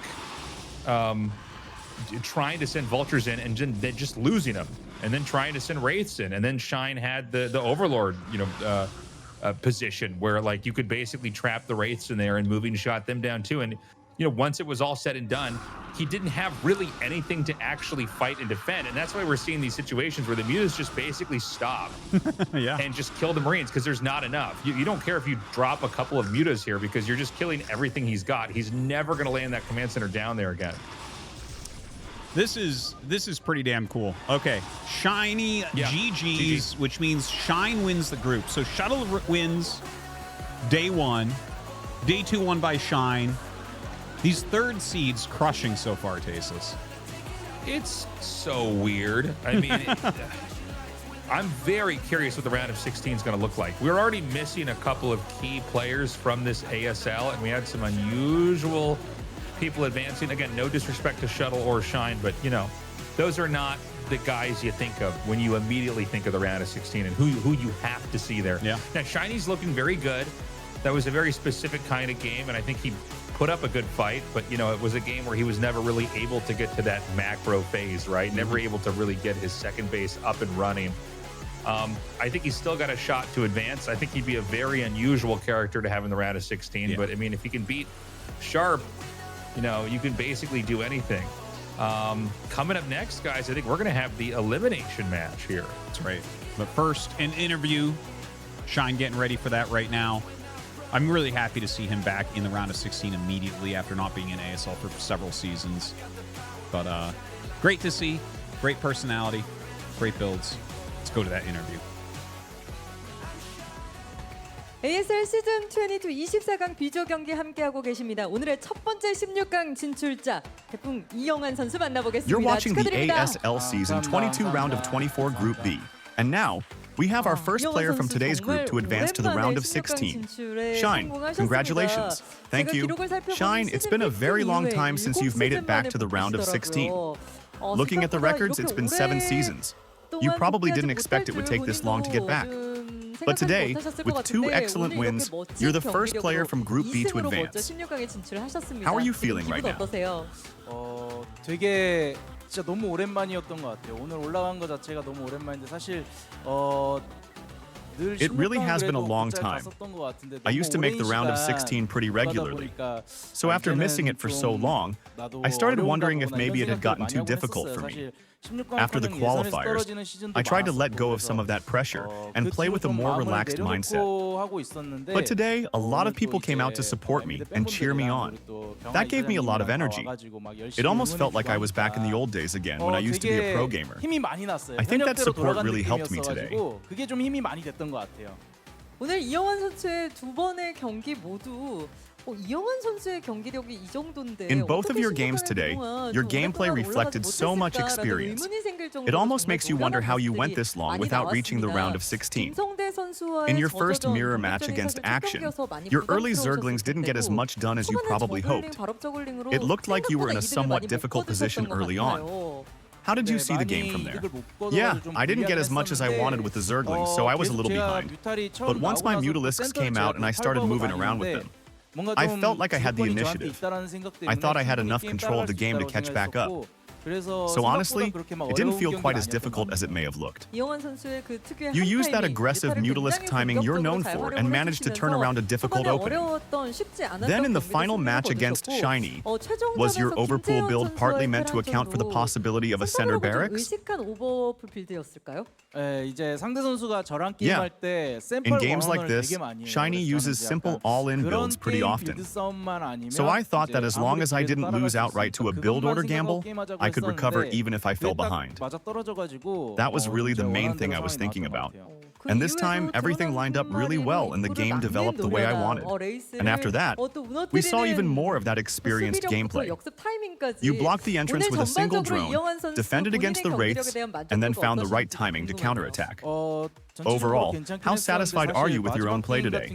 In the last game, everything was going so much the way I expected that I actually got more nervous. At the end, I couldn't control them as cleanly as I wanted. I was moving them around a little sloppily. I think I was just too eager to finish it, but now we can see that smile on your face. When your place in the round of 16 was confirmed, the people around you seemed almost happier than you were. You said their support gave you a lot of strength today. Is there anything you'd like to say to them? There were really a lot of people who helped me and supported me leading up to today. Friends, people around our StarCraft community, and fans all went out of their way to help me.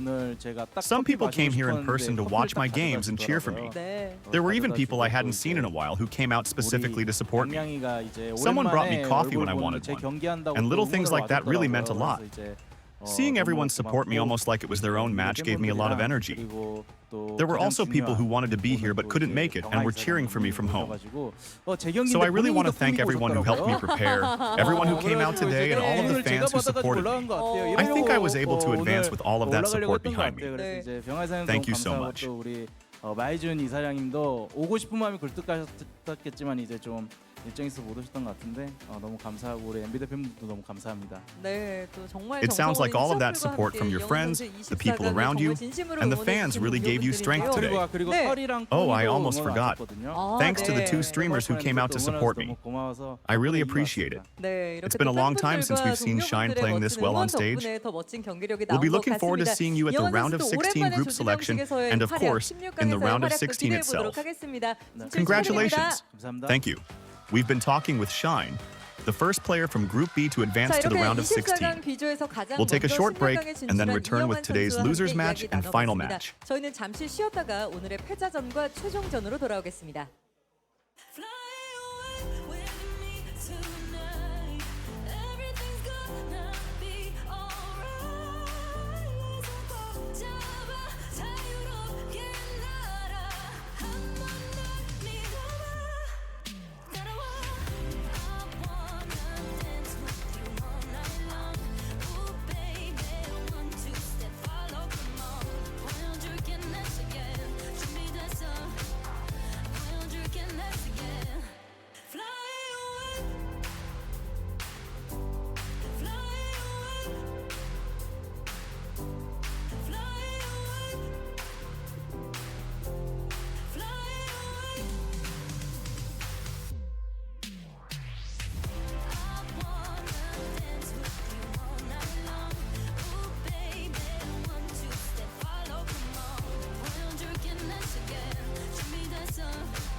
I'm gonna make you stand up.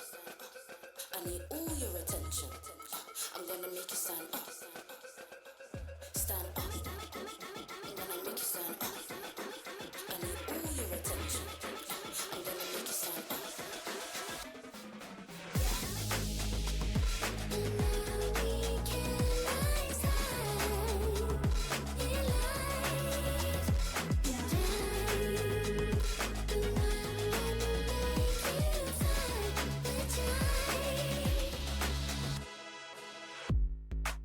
I'm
There it is, the Google Play Point. These points get you more than a high score. Play, earn, and redeem them for exclusive rewards that supercharge your gameplay. Or score the latest must-have gear and up your game with sweet accessories. You're already winning. Now go get the rewards with Google Play Points. Redeem now and go reward yourself.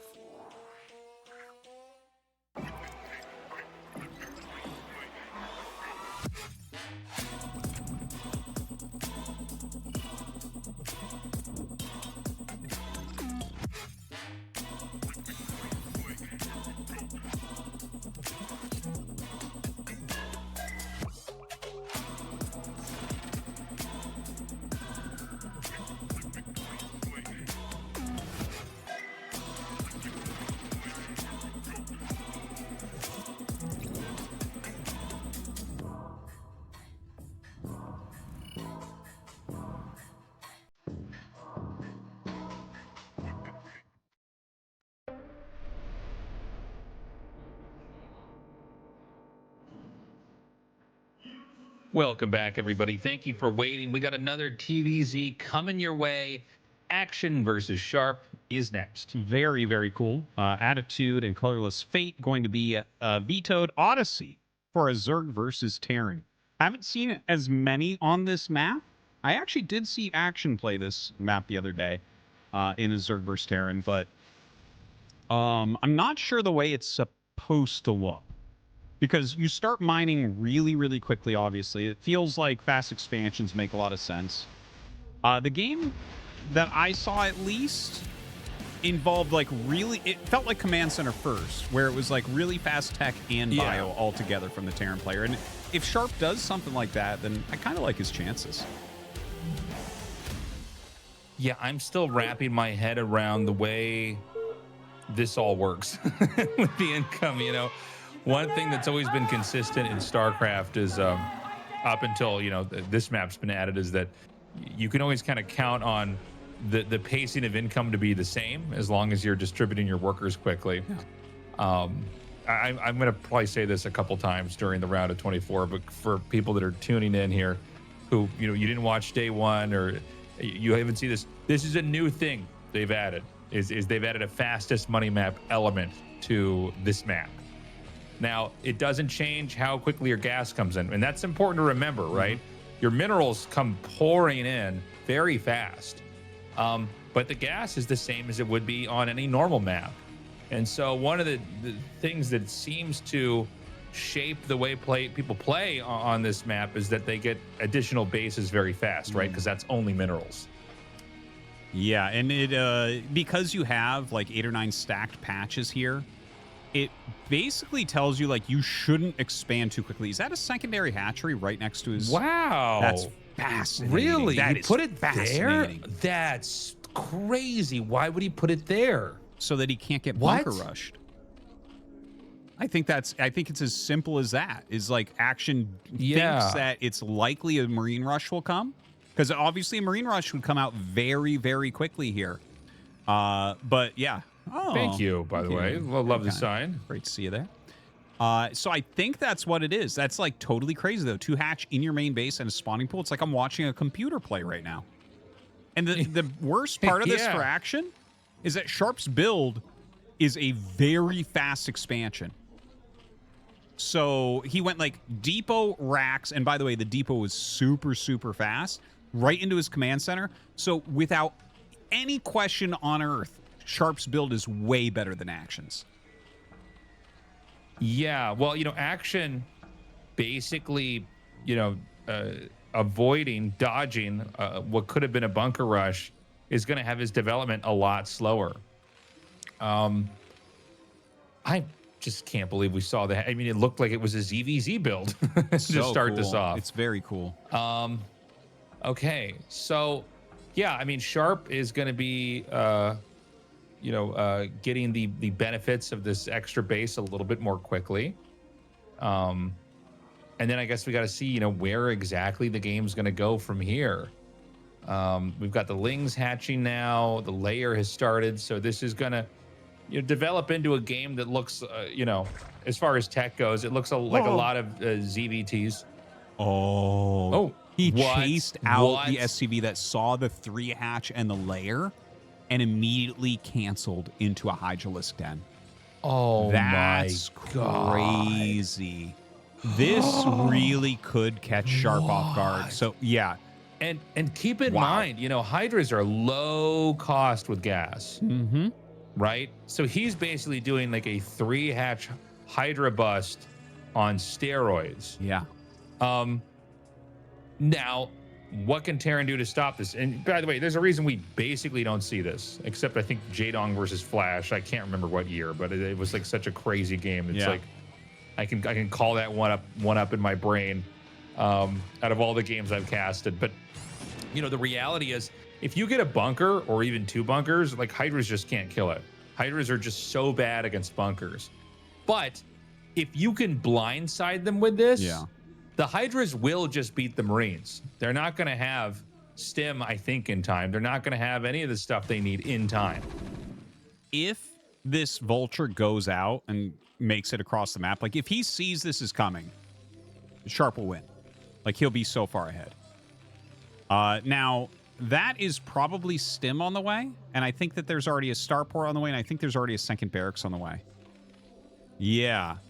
So this is kind of like a bio plus tech all at once. So the Hydra Rush is not a terrible idea here. Yeah. But you have to break through the wall. So if Sharp just builds his depots further back and just kind of stalls out. Yeah, look at this. He just scanned. Oh, my God. Action's in trouble, man. The first 3 Hydras get here, but it's going to be a minute before he can break through.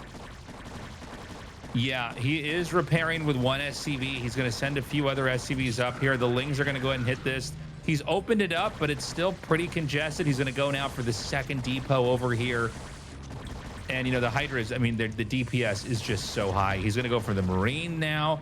He's got more Hydras coming up here. And, the combination of Hydras and Lings, I mean, he might be able to just slam his way into this. Sharp needs to bring more SCVs to the front. He needs to get SCVs in front of the bunkers, not in. If he's behind the bunkers, he's he ready can't to add repair. SCVs. He needs to block. Yeah, he needs to block, and that'll leave surface area that more SCVs can be pulled. He doesn't have that right now, and he's supply blocked. He has no more units coming.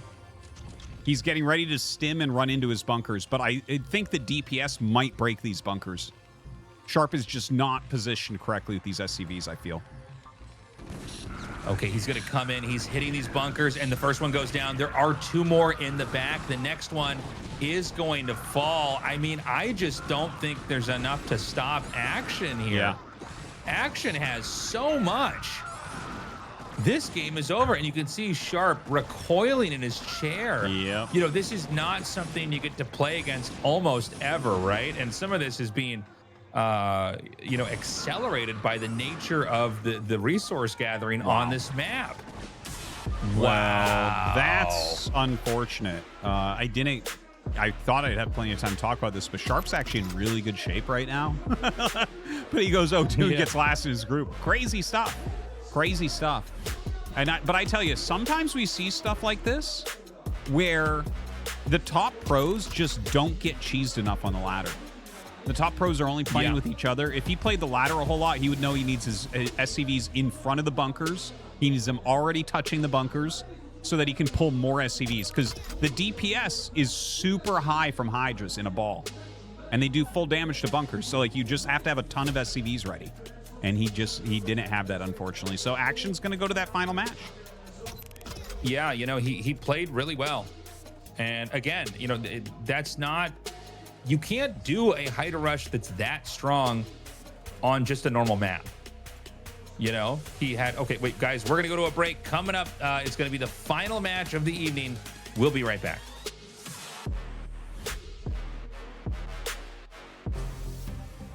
It's like the closest thing to breathing underwater. I just want to feel it deep within. Lost in it with you, and there's no other.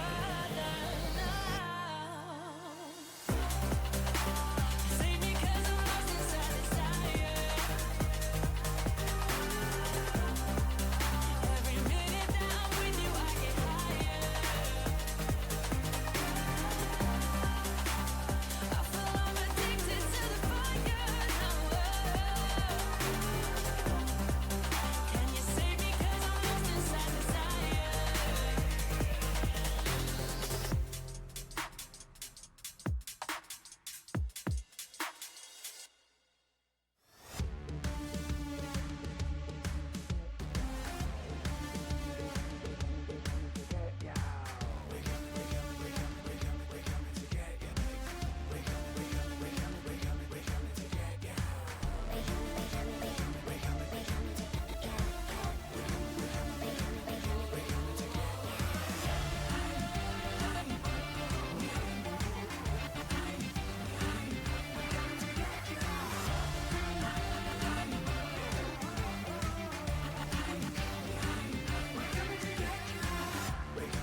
There it is, the Google Play Point.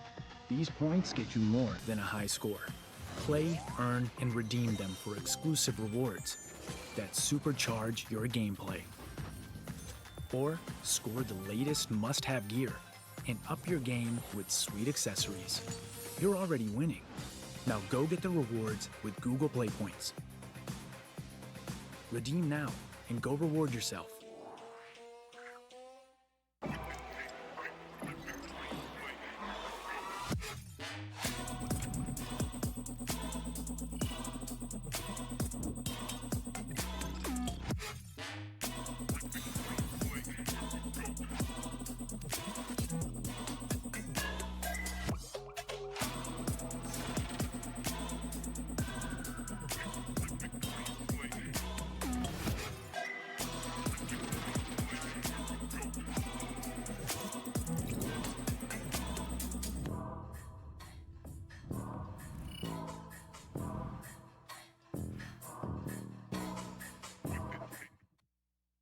스타의 역사를 이어나가는 자부심. 적은 프로토스 테란이 가장 많은 14명. 타티오가요 가장 많이 올라갔어요. 그 정설을 깨버렸습니다. 노력을 통해서 15년 만에 다시 한번 대결을 펼치게 됩니다. 찍어 누르는 그 힘을 보여주는 합리까 진짜 생애 첫 대급 경기. 말도 안 되는 승부 명장면이 계속 대박의 결승전.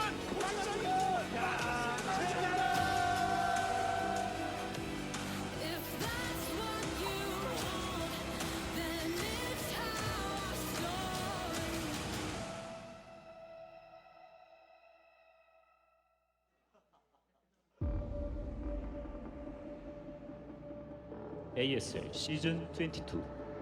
Welcome back, everybody. Thank you for waiting. It is time to go into the final match here in Group B.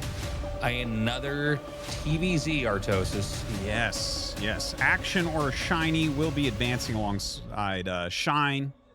Lots of upsets already, man. The qualifiers had lots of upsets. Group A had a huge upset with Bisu going out and Shuttle getting first. Sharp is already out of Group B. I don't even know anymore, man. This is getting wild. Who do you think on Octagon between SHINee and Action? I think you have to pick Action, but the reality is SHINee could do it. SHINee's looked really solid. He seems to be in good form. I mean, he was taken down by Shine back there, and I think a game where Shine just had the answer to every step of that build order, but I don't think this game's going to resemble that at all. No. No, I don't think so. Here we go into Octagon.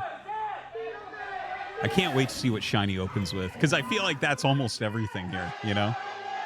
I think you should just make two barracks in the center, man. Screw it. Let's just coin flip it. Okay, we've got Action here in the top right, and below him in the bottom right is SHINee. And, you know, you got to think Action, he wants to move on to this next spot. I mean, Action's been in like every single ASL basically. And this is really like a round of 8 player, you know? Yeah. But the fact that he could go down here, and I mean, look, the thing is SHINee, it does seem like if he's able to get the ball rolling, he's very, very good in kind of a long, dramatic, complicated game, you know? So I'm very interested in seeing what exactly is going to go down here. Oh, yeah. This is going to be... Oh, go ahead. Sorry. I was going to say, if we get to like a longer game, Action wins 100%. Like, it's hard for me to imagine SHINee keeping up macro-wise with Action. Like, almost no one in the world can. He's just so good at those later Hive games. And SHINee is such a technical player. Like, he's got to... He's gotta get some sort of tech advantage early on. Like, I've seen him play standard bio. It's not overly impressive, right? And Action can kind of beat everyone's standard bio. So I'm like, all right, SHINee, what is your build? And so far it's just a wall, which makes it look like it'll probably just be a fast expansion. Yeah, the drone's going to come in here and harass the SCV.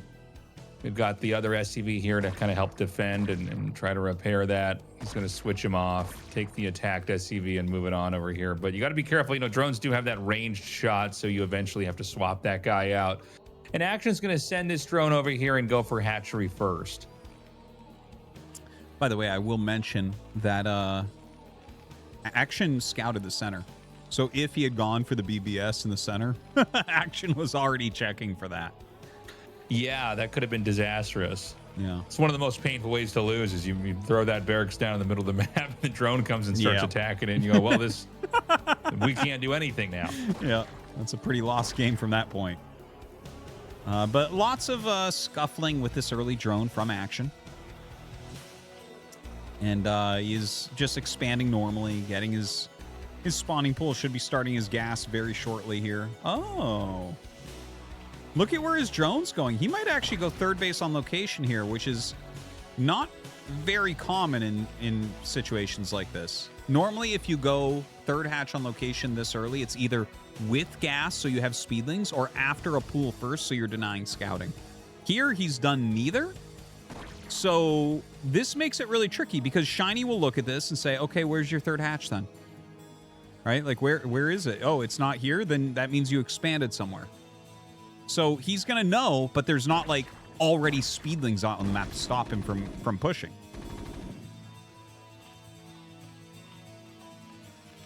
Yeah, so I guess the question now is going to be, will he scout that? And he's going to throw down he's throwing down 2 more barrels. This is not even a build. This is not even a build. What? This is so cool. So SHINee has read this correctly that there has to be another hatch on the map. And he saw that the gas wasn't fast. So what he's going to do here is make a giant amount of Marines. My guess is that he will walk out without stim and without medics and just try like to pressure, right? Get sunkens going up and everything. And he's going to just hit like by pressuring and making sunkens, it'll slow down everything else. And then he should pull back, have the medics have stim. And the quickness of the 3 barracks is going to give him a ridiculously large bio army. I actually think this is a brilliant idea from SHINee against this. This is crazy. I think this might work. Do you know how weird this is going to be if Action does not advance and SHINee does? Yes. And Sharp's been knocked out and Beast has been knocked out. This is like if we... Oh, he sees the hatch rate. He gets to confirm. This would be like if we're casting the Ninja Turtles tournament, except there's no turtles in the round of 16. It's just like Casey Jones and April O'Neil and the Rat King. Yeah. Like, Baxter this is Stockman. Crazy. Yeah, exactly. There's no Shredder or Krang or Splinter. It's just, it's all the kind of periphery characters. Yeah. But let's see if this works. Now, I will say, if this doesn't work, it can fall flat on its face, right? Marines without stim, or I'm sorry, is this something where he still gets stim? Yeah. He just does it later. Okay, So because he made the 2 barracks, the additional barracks before the gas. I thought, wow, is this like some kind of a weird timing where you just hit an unusual moment? Yeah, it is very, very weird. But you see how he was walking out in the front with his Marines? That was to force these sunken colonies, right? So you see how Action has now made 2 sunks. Like, you're trying to slow him slightly by walking out there. So you kind of walk forward with your Marines. You hope that they're making sunkens. He's not going to check, but then you walk back, grab your medics, and go. And you have way more Marine medic than normally here. And the Mutalisk timing is slowed because of what the build order is. So by walking out with this, it's like, okay, does he make 3 sunkens here and 3 sunkens there? What does he do?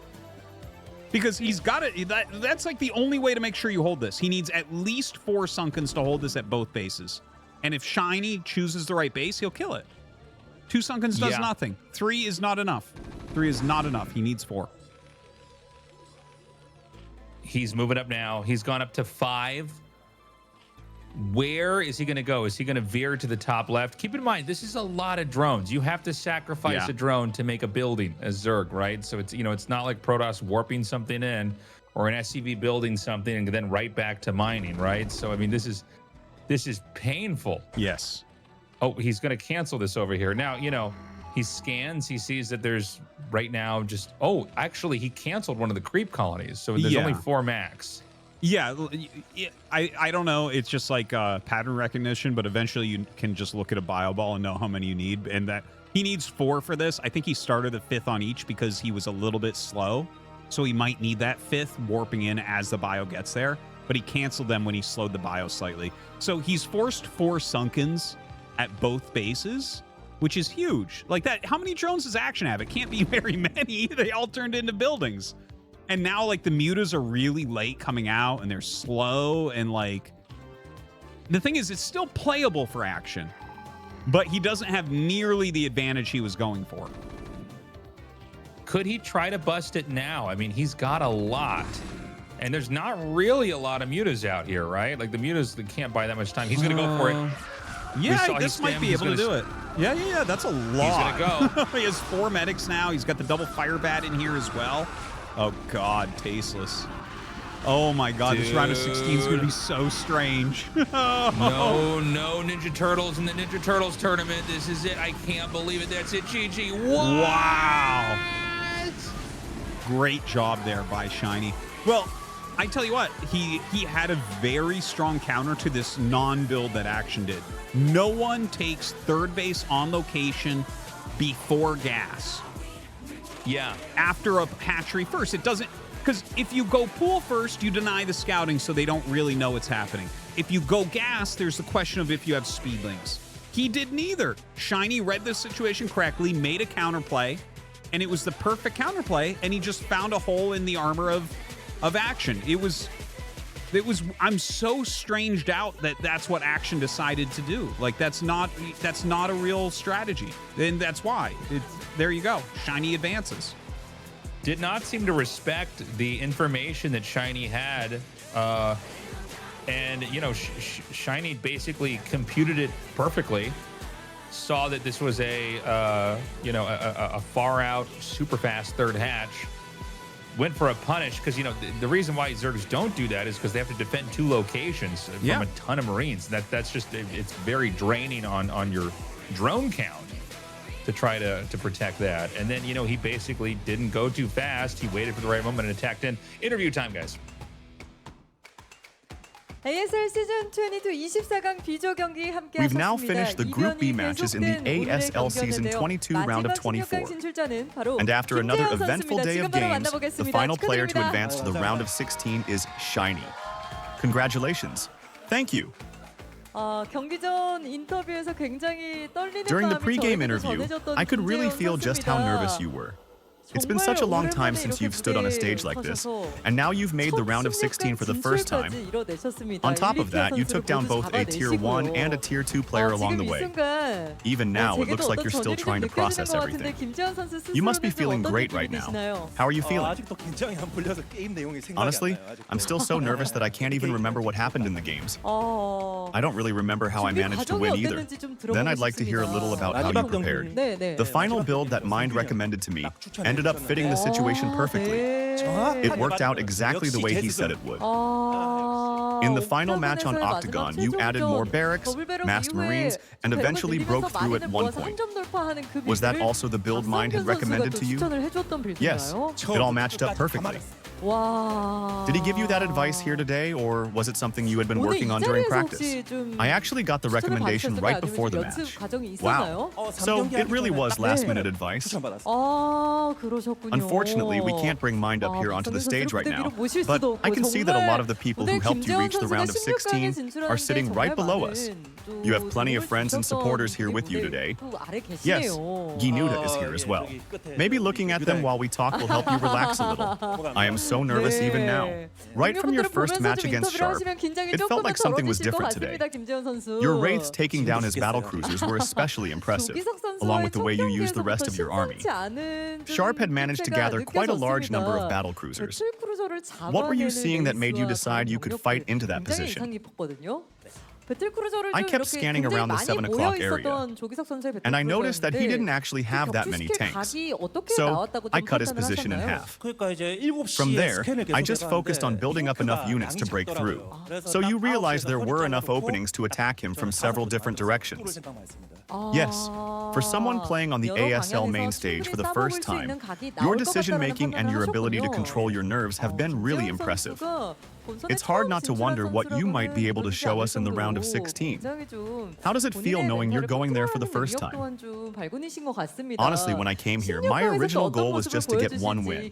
I never expected that I'd actually make it all the way to the round of 16. But now that I'm there, I'll try to make the most of the opportunity and play well. Is there anyone you'd especially like to meet in the round of 16? Yes, Shuttle. Can I ask why? He is the easiest one. We'll have to ask Shuttle later what he thinks about that comment. You managed to get through your first ASL main stage appearance without letting the nerves stop you from playing your game. I'm sure there are a lot of people who helped you prepare and helped you get to this point. First of all, I really want to thank Ginuda, Best, Mind, and Soup for helping me get here. I'm really grateful to all of them. And I'm sorry as well. I don't think I'll cause any more trouble from now on. There were some circumstances that led me to step away from the university team. But even after that, the students and coaches still came here and cheered for me today. That gave me a huge amount of strength. Thank you so much. And finally, please say a few words to the fans who will be watching you in the round of 16. What's your mindset going into the next round? Well, if Shuttle ends up in my round of 16 group, I think I can probably get at least one win. So please, Soma, somehow put Shuttle in my group. For someone going to his first round of 16 group selection, you already have a very detailed plan worked out. We'll definitely be looking forward to seeing what happens. Congratulations on advancing to the round of 16. Thank you. We've been talking with SHINee, who produced one of the big surprises from Group B today and secured his place in the round of 16. Now let's take another look at today's results. 자, 이렇게 24강 비조에서 이변을 만들어낸 김재현 선수와 함께 이야기 나눠봤습니다. 오늘의 경기 결과 다시 한번 확인해 보시죠.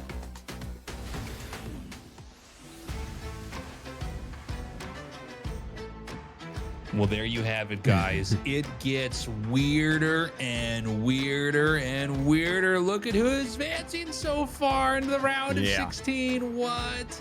Well, I will guarantee you, if no one else picks him, Snow will be picking SHINee first in this next round. That is, I think so. The freest win that Snow could ever get into the next round, most likely. Just stylistically, it really matches up well for Snow. So I'll bet you on that one. Wow, just a crazy day. Shine and SHINee advancing. This is a very unpredictable tournament thus far. Yeah, so tomorrow, guys, is going to be a crazy day of matches. It's Best, Paralyze, Jaedong, and Speed. This is a great group. This is a fantastic group. Obviously, Best and Jaedong are kind of the favorites, but Speed is a scary player, and Paralyze, in my opinion, is the best up-and-coming Protoss player in the world right now. I think I put him at a really high level. I actually think he's not as experienced as Shuttle, but I think he's actually a better player. Like, he's ridiculously good. I have very high hopes for Paralyze. I think he's going to be an ASL regular in the next 2 years. And of course, Speed, I mean, this guy's been in phenomenal shape. Jaedong, I don't think we need to even explain, why it's exciting to have Jaedong here ever. And Best, we're still waiting for him to win one of these ASLs. Maybe it'll be this one of my favorite players to cast. He might make a Dark Archon. Yep. Who knows? It's a real chance to it. And then we got this slide. We really never have anything good to say on this one. No. It's Harry Potter hoodies, whatever. It's cool. Yeah. Get one if you can, I guess. I don't know. Good luck. Good luck out there. Good luck, guys. So yeah, man, I mean, it's been a very interesting season so far. I'm also curious how many Zergers are going to be in the round of 16. We could end up with a lot of ZVZs. I know we're going to have a bunch next week as well, but lots of ZVZs make for a very different pacing of a tournament, Yeah, Zerg is trending really, really well right now, even on these maps that are supposed to be a little bit anti-Zerg. They're like, these maps are supposed to be pro-Protoss, a little anti-Terran, and very anti-Zerg, but Zergs are crushing still, which is, oh no. Oh, the camera is totally messed up. Why? Is my camera messed up or yours? Yours. Oh my God. Mine is? Yeah, I don't know why. Mine's on. Is it not working on your connection? You're close the show, Tastosis. Let's close the show. Okay, guys. Go to ASL. Give us money. Give us money on Patreon. Bye. Goodbye, guys.